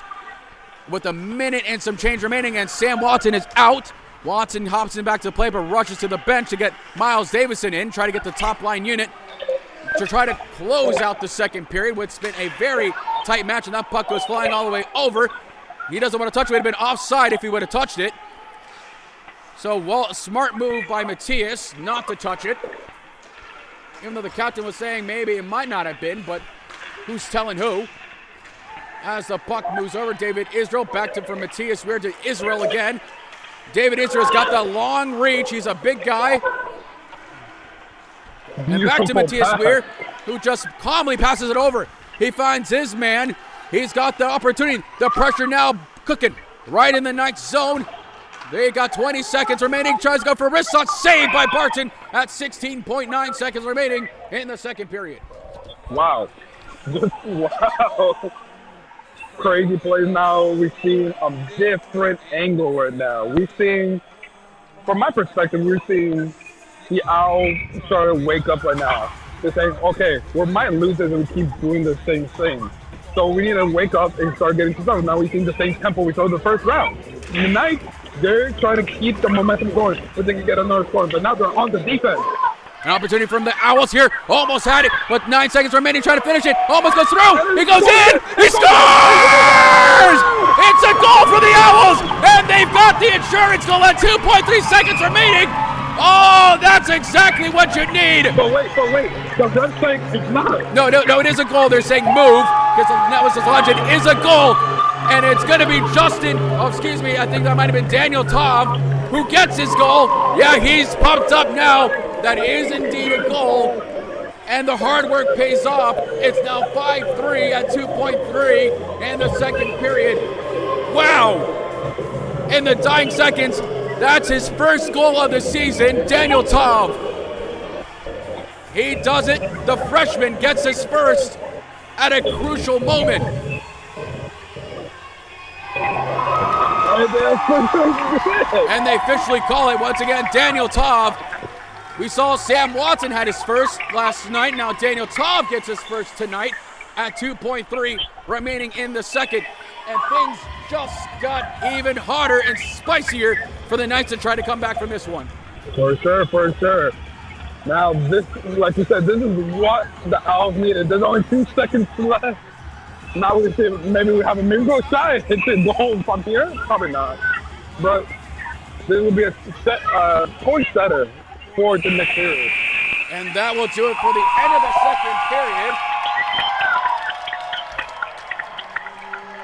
And we know we want to really think back of what we saw here so far. But the key thing here that we always want to see will be crucial going into the third period. We've already kind of discussed it. The Owls moving forward, they've got to keep their defense on lock. Don't go too fancy. And we'll see how that goes from there.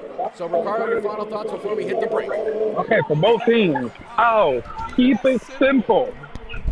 Keep it simple. Keep the average moving good. You don't need those highlight reels to win games. UCF, you guys need to step up. You're stepping up, but you need that one more push if you want to win it. You're 2 goals away. Now, by the end of this, we'll see what's going to go on, but it's looking like it's still anybody's game. Well, it's 5-3 for the meantime as we take a quick break. Stick around. You can only watch FAU hockey exclusively on Owl TV. We'll be back in about 13 minutes and change. I'm Nick Cruz. Joined alongside me is Ricardo Burgos. We'll be back. See ya.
Welcome back to the final and third period. If I wasn't lying to you, Ricardo, I'm going to be very honest. The emotions of myself knowing that this is the final game that I'm calling for the FAU Hockey Club, and I'm putting in asterisks as I may still make a couple of appearances. The emotions are starting to hit me very slowly, but we're going to give it one last hurrah from me, myself here, along with joining alongside me, Ricardo Burgos. Well, here we go, 5-3. Oh, the sticks are already flying. As we start the third period, the aggression is already set from the Knights to really try to set a tone. As they was flying on over and the net dislodges, and Gunnar Stevens was backtracking a little bit too much on the other side, and that's where we kind of saw that net dislodge just slightly. Yeah, we've seen a lot of that during this these couple periods going on. But let's talk about this last period. This is to be a moment for the Knights, or it could be another W for the Owls. Now, we saw from the beginning, we saw a couple of texts over there. The UCF Knights are showing aggression on the beginning, but now the Owls gets the puck. Well, speaking of getting the puck, Daniel Tov, who had his first this season, I believe, he was on the score sheet earlier tonight. Was pinching in a little bit forward to get it through. There was an opportunity. Barton was all the lane in traffic, and Stabili seems to be hurt. He's having some trouble getting up, but he's skating very gingerly from the Owls. He's going to try to skate off. Yeah, they're definitely going to want to look at Stabili. He looks like he's in some pain, and the Knight gave him an unjustified shove as he was getting to the bench. Talk about unsportsmanlike, but nobody saw it, but I did. We don't like to see that. He was hurt, and he's trying to get off the bench. You're going to shove him? Yeah. I'm all, like we said, it's hockey, it's a contact sport. You want to get in their heads, but you also don't want to be a bad representative of the game. You don't want to be a donkey. No, absolutely not. You don't want to be a donkey in this sense. Unless you're Donkey from Shrek. He was kind of fun. Oh, yeah, he's cool. He was cool. Yeah, he was cool. And he married a dragon. Dragons are cool. Yeah, he married a dragon. I don't even want to talk about how that works.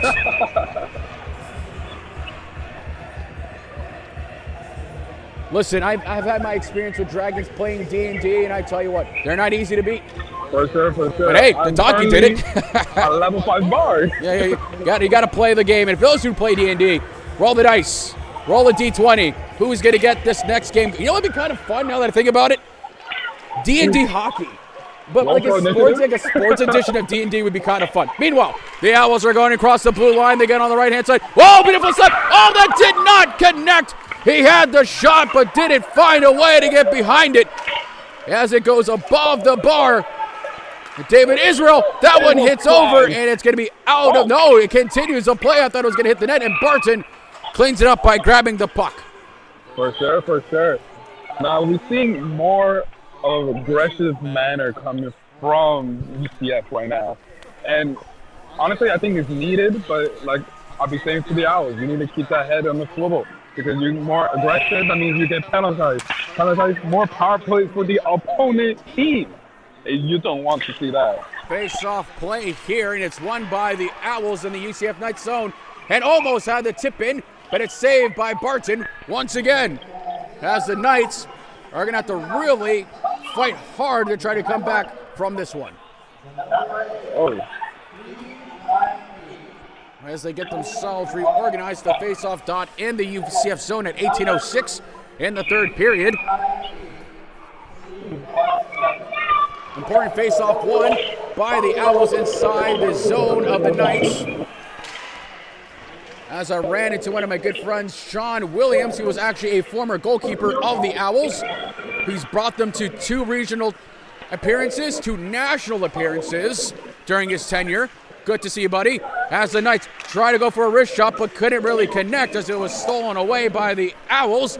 Now the Owls clear their zone, past the red line, hits the blue line. Leon Biller, beautiful play, sends it. Oh, he gets tripped up. That was a Really strong crash on both ends. And it looks like everyone's okay.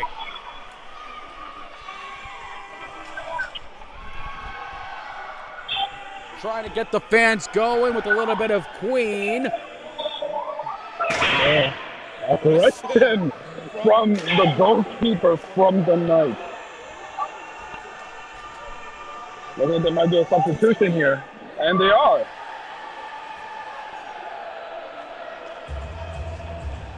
Never mind, he broke it.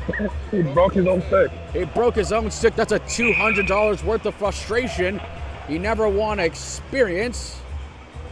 But, you know, as we see it, you know, it's one of those things where you want to talk about the importance of keeping a cool head, so to speak, like we mentioned. We talked about that so often, why it's so important to have a cool head. At 17:33 in the third period. Oh, a good check there from the Owls, who now are trying to get themselves on the board here as David Israel sent it over, tried to go for a wrist shot, but did not have enough juice in it as he didn't really get it on the shaft of the stick as Miles Davison and the board battle ensues. And those who are joining us live, it's currently 5-3 in favor of the Owls at the third period with 17 and some change. Now the Owls sending it back forward to David Israel. He has the puck back to Miles, to Jake Friedman, the captain. He slides it over, trying to go for the 1-2 tapper, but doesn't find it. It doesn't really connect as much as they would hope so, but they still have a lot of pressure in their zone against the Knights as the Owls are trying to pinch in deep. They try to clear the line, and they do, as the Knights just barely get a tip over and just in a bare moments of the game. If you're just joining me here on Instagram, hello J-Boy or J-Cal, good to see you, buddy. Thank you for joining in. I got my good friend Dan the Man, Daniel Popping Rodriguez, also joining us. Good to see you, bud. Hope you're enjoying it. Here comes a breakaway opportunity. Jake Friedman. Friedman now. He stops the puck. He controls it. He's hanging on to it. He stops it. Finds his man. Trying to finish and tries to shoot. Oh, there was an open lane there, but it's stopped away from the Knights. Barton got all of it. Now the Knights trying to break away, trying to get through, and they almost had it as they try to find their man, but the Knights try to get forward for their puck motion, but stripped away from the Owls.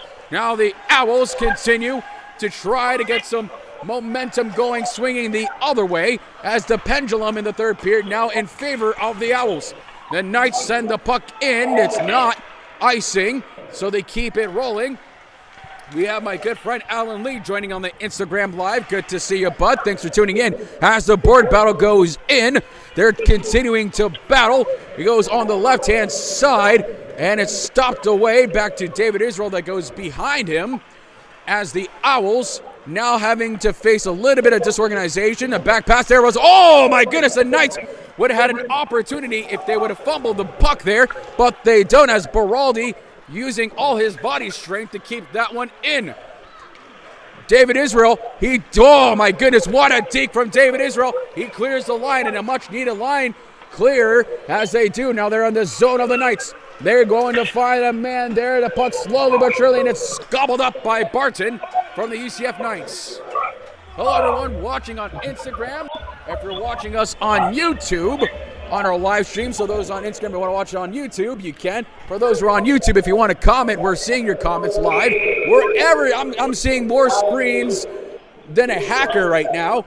So I'm like an esports professional, like I'm playing a game of Call of Duty here. I've got so many multiple screens. It's like I'm playing a game of League right now. I got two screens running, all live, but good to see everyone that are joining us. Don't forget to comment. I'll be able to read them on the live stream. As we continue on, and it's going to be high stick. I'm not sure if it's going to be a foul. Let's see what a penalty here. No, it's not, just a pass which touched with the high stick, and it's cleared away. Now we see the face-off going in the Owl territory right now.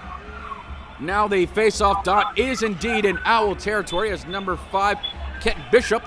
He tries to win the face-off. He did get the puck in. Oh, off the bar of its own teammate from the Owls as it ricocheted away and continues his forward motion as Macavina, the defenseman, has to now skate backwards. He's a big man with a little bit of speed. Good board pass. He gets it. Now an opportunity for the Owls. Slap shot. Oh, that one just went way to the right-hand side. As they continue to try to get their pressure back into the Knights zone, they're not able to. He's screaming like he's just won tickets to Taylor Swift, but he didn't get them too quickly. My goodness, the excitement from him was loud. Talk about an Eras tour that we're seeing from the Owls right now with the lead at 5-3 and 13:50 and some change. As they're moving forward, the Knights now trying to backtrack. They've got to be a little bit more organized if they want to get those outlet passes, and mainly the breakout pass, as we see there. There's an opportunity for the Knights. He slides on over. Easy save by Gunnar Stevens. Stevens, no problem, who sends the puck over to the other side, and it's taken away from the Knights. The Knights going to number 27 from the Knights, Kevin Flanagan, who tried to get him. Number 17, stopped, save by Gunnar Stevens. He doesn't have an opportunity, but he swallows it and jumps save. He makes it at 13-18 in the third period. For sure. We're seeing great plays from the Owls. They're kind of coming back on their old roots going in right here. We saw that was a little bit of a great call right there, yelling to his teammate from across the field, saying, "Give me the puck." That is the type of communication we want to see from a team. The passion from him was pretty emphatic, but here comes a great pass from the Owls. They push it forward. They regain possession inside the Knights zone. They're trying to get themselves a little bit more open now, as the Knights are going to try to play a more smarter game moving forward, because if they really want to take it to the Owls, they got to do exactly what they did in the second period, send everything but the kitchen sink. And the only way they're going to do it is if they get moments like this. Slap shot stayed away from Sam Watson as he uses his body. Oh, here comes the Knights. Saved by Gunnar Stevens, but just barely. And he had to squeeze his legs like when I'm trying to save the last bits of toothpaste. Because I'm a college student, and savings matter for all of us. For sure. That was a close save right there. The face-off dot reset back in the Owls side from number 2. It's going to take it from the Knights. Robert Vigals, once again, who seems to be a prominent player from the Knights. Trying to send the puck. It goes around the boards. It wraps all the way around, but it's stopped away. And it's a little bit hard to see. And it was Griffin Buss scores! And he does it! The Knights have scored it. And now it's a 4-3 game, top shelf above Gunnar Stevens. Well, he went top shelf where Mrs. Cruz keeps the peanut butter. And that's going to be a tight shot from the Knights.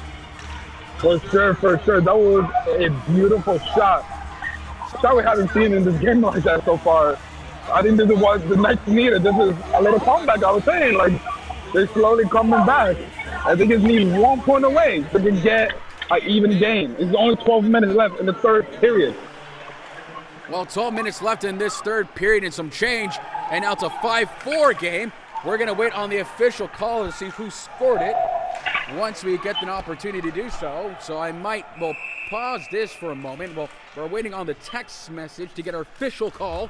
Well, when that does happen, we'll let you guys know who scored it from the Knights. So I do apologize for the delay there. And we're getting some love from the fans now, trying to get them going. Screaming, chanting, "Let's go Owls," trying to get it going. Get these guys momentum. They don't want to go back too strong. But now, only one goal is the difference between a tie game at 12 minutes.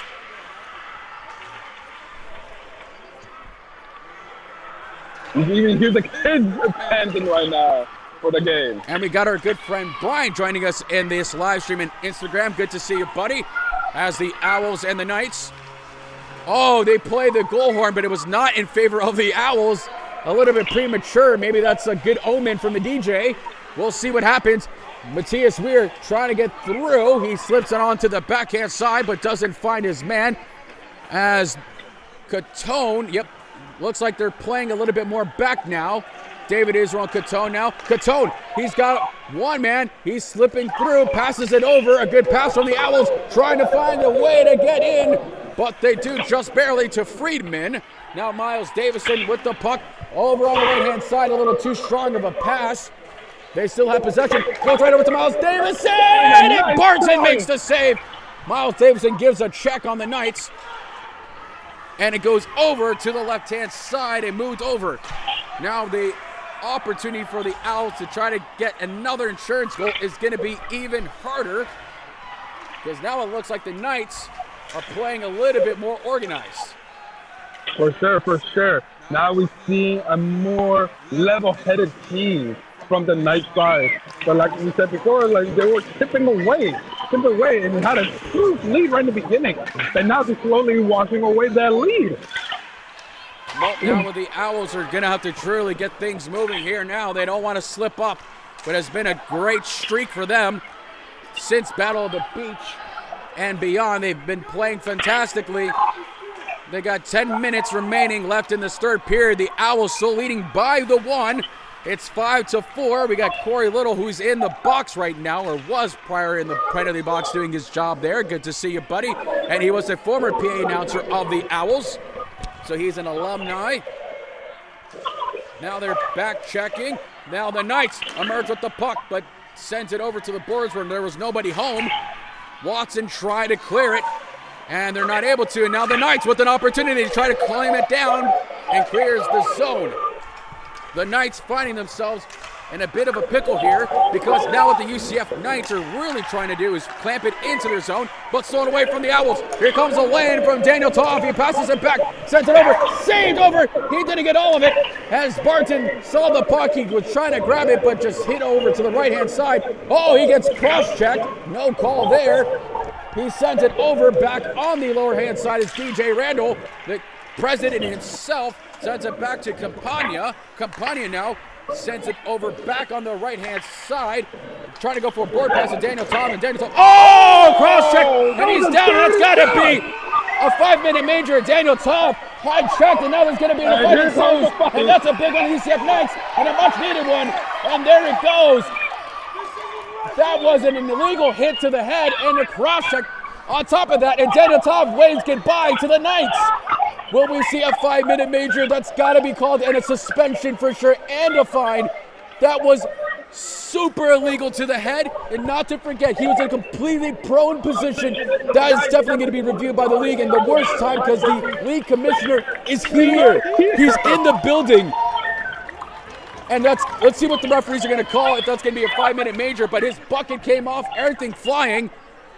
Oh my goodness, I'm glad that Daniel is okay, because my goodness, that was a complete illegal check to the back of the head and a cross check on top of it.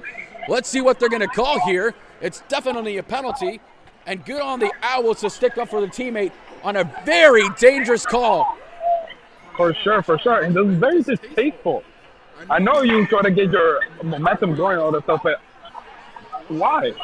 Why? Especially in this very crucial moment in time in this game. I think they might toss him out of the game. Let's see what they're going to do, because it looks like they might toss. He's getting up, so it looks like they're going to toss him out. It's going to be it's going to be a misconduct. And goodbye, number 15, I believe. Yeah, number 15 he's been suspended from this match. Chadwick Sealer from the Knights, or number 19, I apologize. Matthew Scribenbiner will receive a 5-minute major and misconduct, and has been let go from the game. This was the worst chance for the Knights to do some kind of stunt like that. As the fans say, nah, goodbye. But there is going to be a 2-minute penalty on number 3, Stabili, for the roughing call, because he was sticking up for his teammate. But it will be reviewed by the league, we hope. So those things can never happen again, because you and I were front and center, and that is unexcusable at any level of hockey, to illegally check on the top of the head of a prone player that did not have puck possession. So good on the referees to send him, because I don't think if he stayed on the ice again, we might have seen some fisticuffs and some chiclets hitting the floor. But moving on from it, it's going to be a 5-minute major on number 19, who's been let go from the match. Matthew Scribener, the right wing from the Knights, is gone. Meanwhile, number 3 from the Owls, Stabili will receive a 2-minute minor for roughing. What? It's just very disheartening to see stuff like that going on right now. Like, come on. This is a very important moment for you guys. You want to take that lead. It was uncalled for. You knew what you were doing. It was no accident. And we caught you in 4K on camera, too. In 4K on camera. And literally, it's dead center. Dead center where the camera is. I feel like MJ, our cameraman, probably saw that in 4D. He probably had the full experience when he saw that hit. For sure. MJ, are you okay, buddy? He gives me a thumbs up. He's fine. I know that was very traumatic for you in the camera, but we love the work that you do. Meanwhile, as the puck goes behind the zone in the backhand side, MJ's okay. We're glad our cameraman's fine. I know that was very traumatic. For sure. The Knights now are going to face an even tougher challenge because even though they have the double penalties here, even though the Knights are going to face a challenge of being down for 5 minutes, we're at 8:20 and some change. So when their penalties end, that means that the Knights are only going to have 3 minutes to try to come back from being down a 3 whole minutes on the power play, but we're on a 4-on-4 action as David Israel, he back passes it beautifully, and the Knights now really trying to set the tone and change the momentum by playing more aggressive.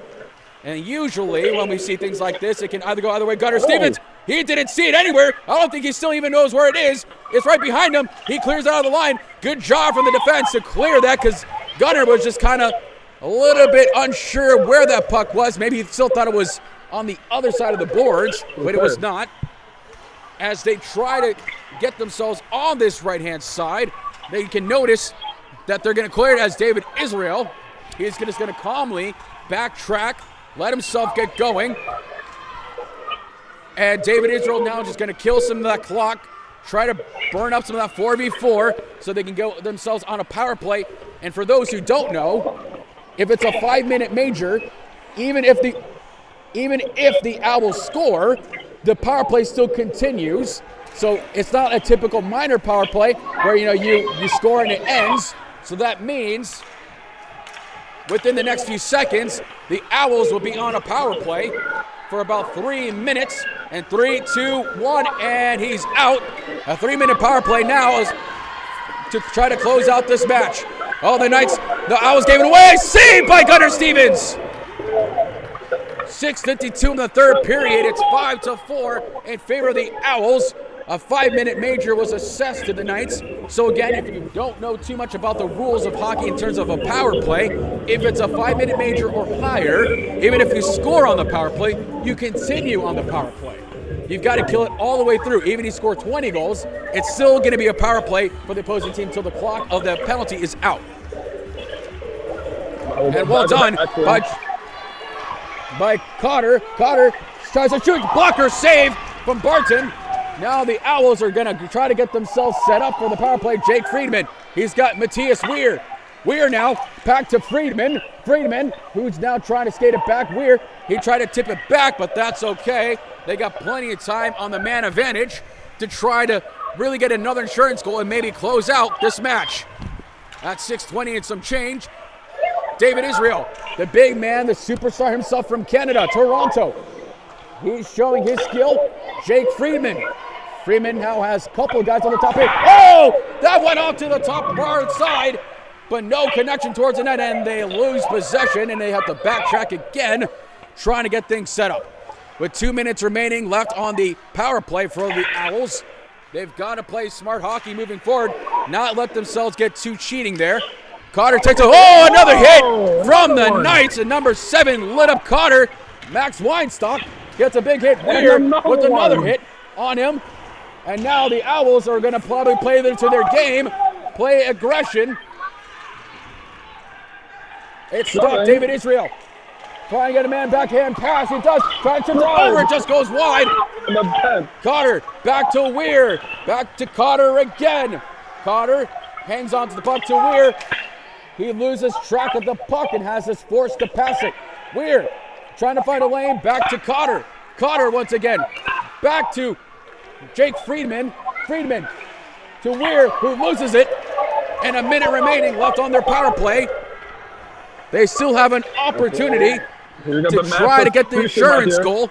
If not, This is going to be an incredibly tight game all the way to the finish. DJ Randall now gets the puck, the president himself of the club. He tried to get there. Maybe should have opted for the body check, and here comes a shorty opportunity from the Owls. DJ Randall, Gunnar Stevens. It's stopped away by Gunnar Stevens, and a big opportunity to make a big save that was needed on a shorthanded opportunity as the Knights trying really hard to kill the clock with 30 and some change remaining on the power play for the Owls. It goes down. Caleb Owens, the freshman, sends it over, tipped away from Barton, one-time slap, moves above him, and they still got opportunities. Greenberg makes the pass. It goes over to Biller, to Greenberg, back to Caleb Owens. Caleb with 5 seconds remaining on the power play. They're going to try to get one up. He sends it, but it's denied off the boards, and the Knights have killed the 5-minute major. Tries to finish it, but doesn't. Tips it over, but can't find it, and gets pushed away. Talk about the close action on both ends. Great mayhem going on. Aggression from the UCF Knights. Unseen until recently right now in the third period. 3:54 remaining, still some hockey left. It's 5-4 in favor of the Owls. The Knights have killed a massive 5-minute major penalty, and that's definitely going to give them some momentum.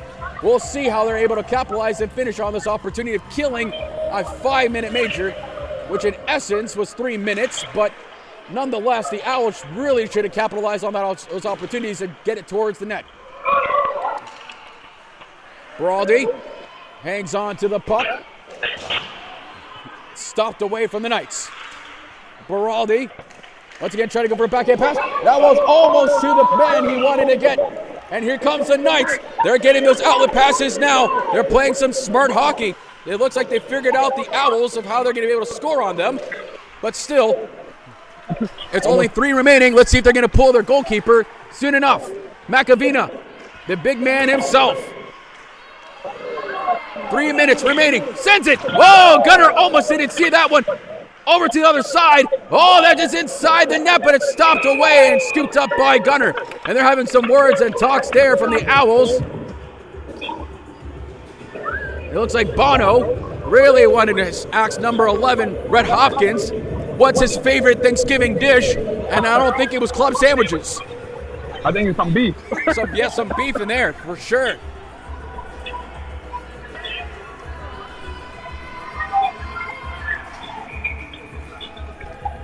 Robbie Vigals on the Knights face off to try to win it, but it's won by the Owls. It looks like, let's keep an eye on the Knights goaltending in the next few seconds to see if they're going to want to pull the goalkeeper. Here comes an opportunity from the Owls. He gets poke check from Barton, just barely. They batted away, but the Owls still have possession. Oh, that one tipped over and didn't get very far from the left-hand side as the Owls continue their attack. Pressure now all over the Knights. They break it up as Jake Friedman slips over. Matthias Weir try to get it, and he does, to find a back outlet pass to Campagna. An easy slide over, and it goes back over to the Knights, who are trying now to find a way to come back. And here comes Jake Friedman to maybe close out the match. Jake Friedman hit the post, almost went in. But he still have pressure. Campagna trying to get it. Saved by Barton at 2:08 in the third period. Folks, if you're watching, put on your seatbelts and strap on, because this is going to be a big ride in the next couple of minutes. For sure, we're in the fast lane now. No sun pass needed. No sun pass needed. We're in the fast lane. Thank you so much, guy with the beanie. Don't know your name, but thumbs up to you. Always love the compliments. 2:08 remaining in the third. 5-4 Owls. They don't have much time left for the Knights to try to come back from this one. They might have to pull the goalkeeper if they want to try to find a way to really get things going. But it's high risk, high reward, as the Owls don't win the faceoff. This gives the Knights an opportunity to try to get organized. Keep an eye on the goalkeeper, folks. Oh, they didn't win it. Big check from the Owls. And now the Owls playing it. Here comes a big breakaway pass for Caleb Owens, trying to find him. He tried and did not get the shot off. And Caleb Owens. Now the Knights in the zone of the Owls. And they clear. The goalie is out. It's a 6-on-5. The goalkeeper. Here comes an opportunity for the Knights to try to tie the game with the minutes and change. And it goes out of play. A much-needed break in line change for the Owls. And they're going to call a timeout, I think. Let's see if they're going to call a timeout from the Owls. Or from the Knights, so to speak. Let's see if they'll call a timeout. I'm not sure if they will. Maybe not yet. And then they opt to not call a timeout, surprisingly, to try to rest their guys. And what could be a tying goal possibly if they work hard enough, but the face-off die has now been moved to the right-hand side where we see the action. Number 5 from the Knights, Kent Bishop. He tried to get it, but it's 1-1 back by the Fort Lake Owls. Randall now trying to kill some clock by the board. A minute 20 and change remaining. The intensity now is at a fever pitch. The fans are trying to get over. Here's an opportunity. They score! No goal! No goal! No goal! No goal! No goal! And I will explain here in a moment. A kicking motion. A kicking motion.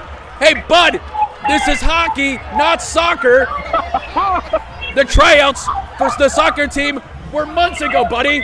Oh, my God. With a minute 13, some extra drama, we thought they tied it, but he kicked it in with the skate. The referee immediately flagged and said no goal for kicking motion. Kudos on the referee having a good eye. That was a very tight call and a big one for the Owls. They got away with murder. Literally, at the buzzer of a minute 13 there. Let's see if they're going to opt for a timeout. Let's see what they're going to... Oh, no, they're going to move the face-off actually in the zone near the neutral ice. With that being said, now they move the puck near the neutral zone. A minute 13, third period, 5-4. Where will this game go? I love this ride, and I never want it to end. A minute remaining. The net still empty for the Knights. All it will take is one goal to close it out. Can they do it? A minute remaining. There's the opportunity. Sends it. Doesn't go very far from the Knights. A minute remaining. Checks him over. They've got to send that puck in. They do. They clear the line, but it's icing on the Owls. Oh, here we go. There's some words being chirped now. Here we go. 47.6 remaining. Number 5, Kent Bishop wants some words, but they've iced the puck, and it's not a good situation for the Owls, and here's why. Tired players, they were desperate to try to clear it, and now they're going to, I think, let's see, they're going to offer a timeout. Yep, it's going to be a timeout from the Owls to rest their guys. A smart move from the coach. The guys are tired. They want to get some guys some breathing room, draw up the board, and see what they can do. For sure. Wow. Unbelievable play. I'm even on the seat. I'm on the edge of the seat right Literally now. on the edge of the seat, my man. Literally on the edge. I'm trying to get close to the as soon as possible. Well, I'll say this since we have a short timeout break here. For the folks who are watching at home, this is the last game that I will be calling. It has been an absolute honor to be with all of you. And I'm putting an asterisk because I'll probably be calling some games sprinkled in, but as I head into the spring season, some new opportunities. Finishing out my internship with ESPN, see what happens after that. Tomorrow, the big news, I'm going to cover my first morning practice with the Florida Panthers. So we'll see how that goes. And for everyone else that have been a big part of my journey, MJ, who's been with me since day one, thank you, buddy. But let's get into the action. 47.6 remaining in the third period. 5-4 in favor of the Owls. They scramble. Oh, a body check right in the face. And here comes the opportunity. They don't clear it. Owls send it over. It hit the board, and it's no icing. Here it comes to finish it. Oh, what did he do? Unbelievable. And the Knights have a chance to tie it. The Knights trying to finish it. They don't. It's thrown away. Saved by Gunner. 20 seconds remaining. Everyone's on their feet. Stop, saved by Gunner. And they stop it. And here we go. 15.5 seconds remaining, and the drama has hit beyond fever pitch. The fans are on their feet. They are waiting for this moment to clamp out UCF and hit a triple sweep that has never done before, where we see 3 games won in a row against an opposing team. And the Owls can do it if they can close it out in 15 seconds. Bad news for the Knights. The puck moved to neutral zone. Unreal. What a battle. 15.5. The Knights really in the hot seat now. Empty net. 15.5, 5-4. It's stopped. The Knights, they get possession. Enter the zone. Only a few seconds to close it out. They try to finish it. They're going to play it to the boards. A few seconds. 5, 4, 3, 2, 1. They've done it! They've done it! They have done it! The Owls have done it, folks! 10, 1, and 1! Oh my goodness! Making history. Dramatic win for the Owls! And the fans are celebrating what was a massive victory for the Owls! Wow, what a way for me to have my final game. It could have not gone any better than this. Well, Ricardo, we're going to get your final thoughts now, and then I will sign off here and say my goodbyes because I got to go celebrate with these guys. So, Ricardo, take it away. What's your thoughts? Let me make it fast. Owls, they made an amazing game. They had a great lead.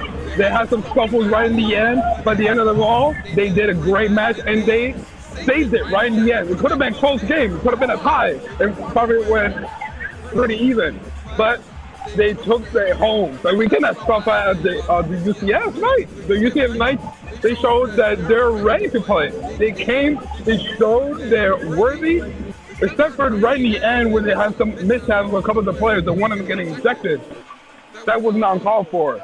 But generally, it was a great match to see tonight. And I'm glad to see both of these teams playing in Paradise. Well, thank you, Ricardo, as you'll be now taking my driver's seat, which is fine. You know, I wish you all the best of luck. You know, I will be back here and there sprinkled in between, but as I sign off one last time, I want to thank all the fans, all the families, all my fellow friends on the ice. I think they are going to do their team salute. I think they're all waiting for me to finish. I know there were some mentions of that. I'm going to wave goodbye to my fellow friends as they point towards me. Give my kisses to the team as they give me a salute. Wow, an absolute honor. David is waving me goodbye, and the tears behind my eyes right now are starting to get ready to flow. I can't thank anybody more than enough than MJ, who's been with me since day one. We're glad you were here with us. A triple sweep. Folks, we will not have a home game until next year, or starting of next year. They're all away for the rest of the season. I want to wish everyone a happy Thanksgiving, a happy holidays, and thank you for this opportunity. I'll never forget it as my first year at FAU is coming to a rapid close. The opportunities and my endeavors, well, they're massive and big, and you will never be the last time you see me. Oh, I got the camera shot here. Thank you, MJ. Thank you, fans. Thank you to all of you. Happy Thanksgiving, happy holidays. We're wishing you all the best. I'm your play-by-play commentator, Nick Cruz, for the last time, signing off, wishing you the very best, and we will see you in the new year. Thank you so much, and I'll see you next time.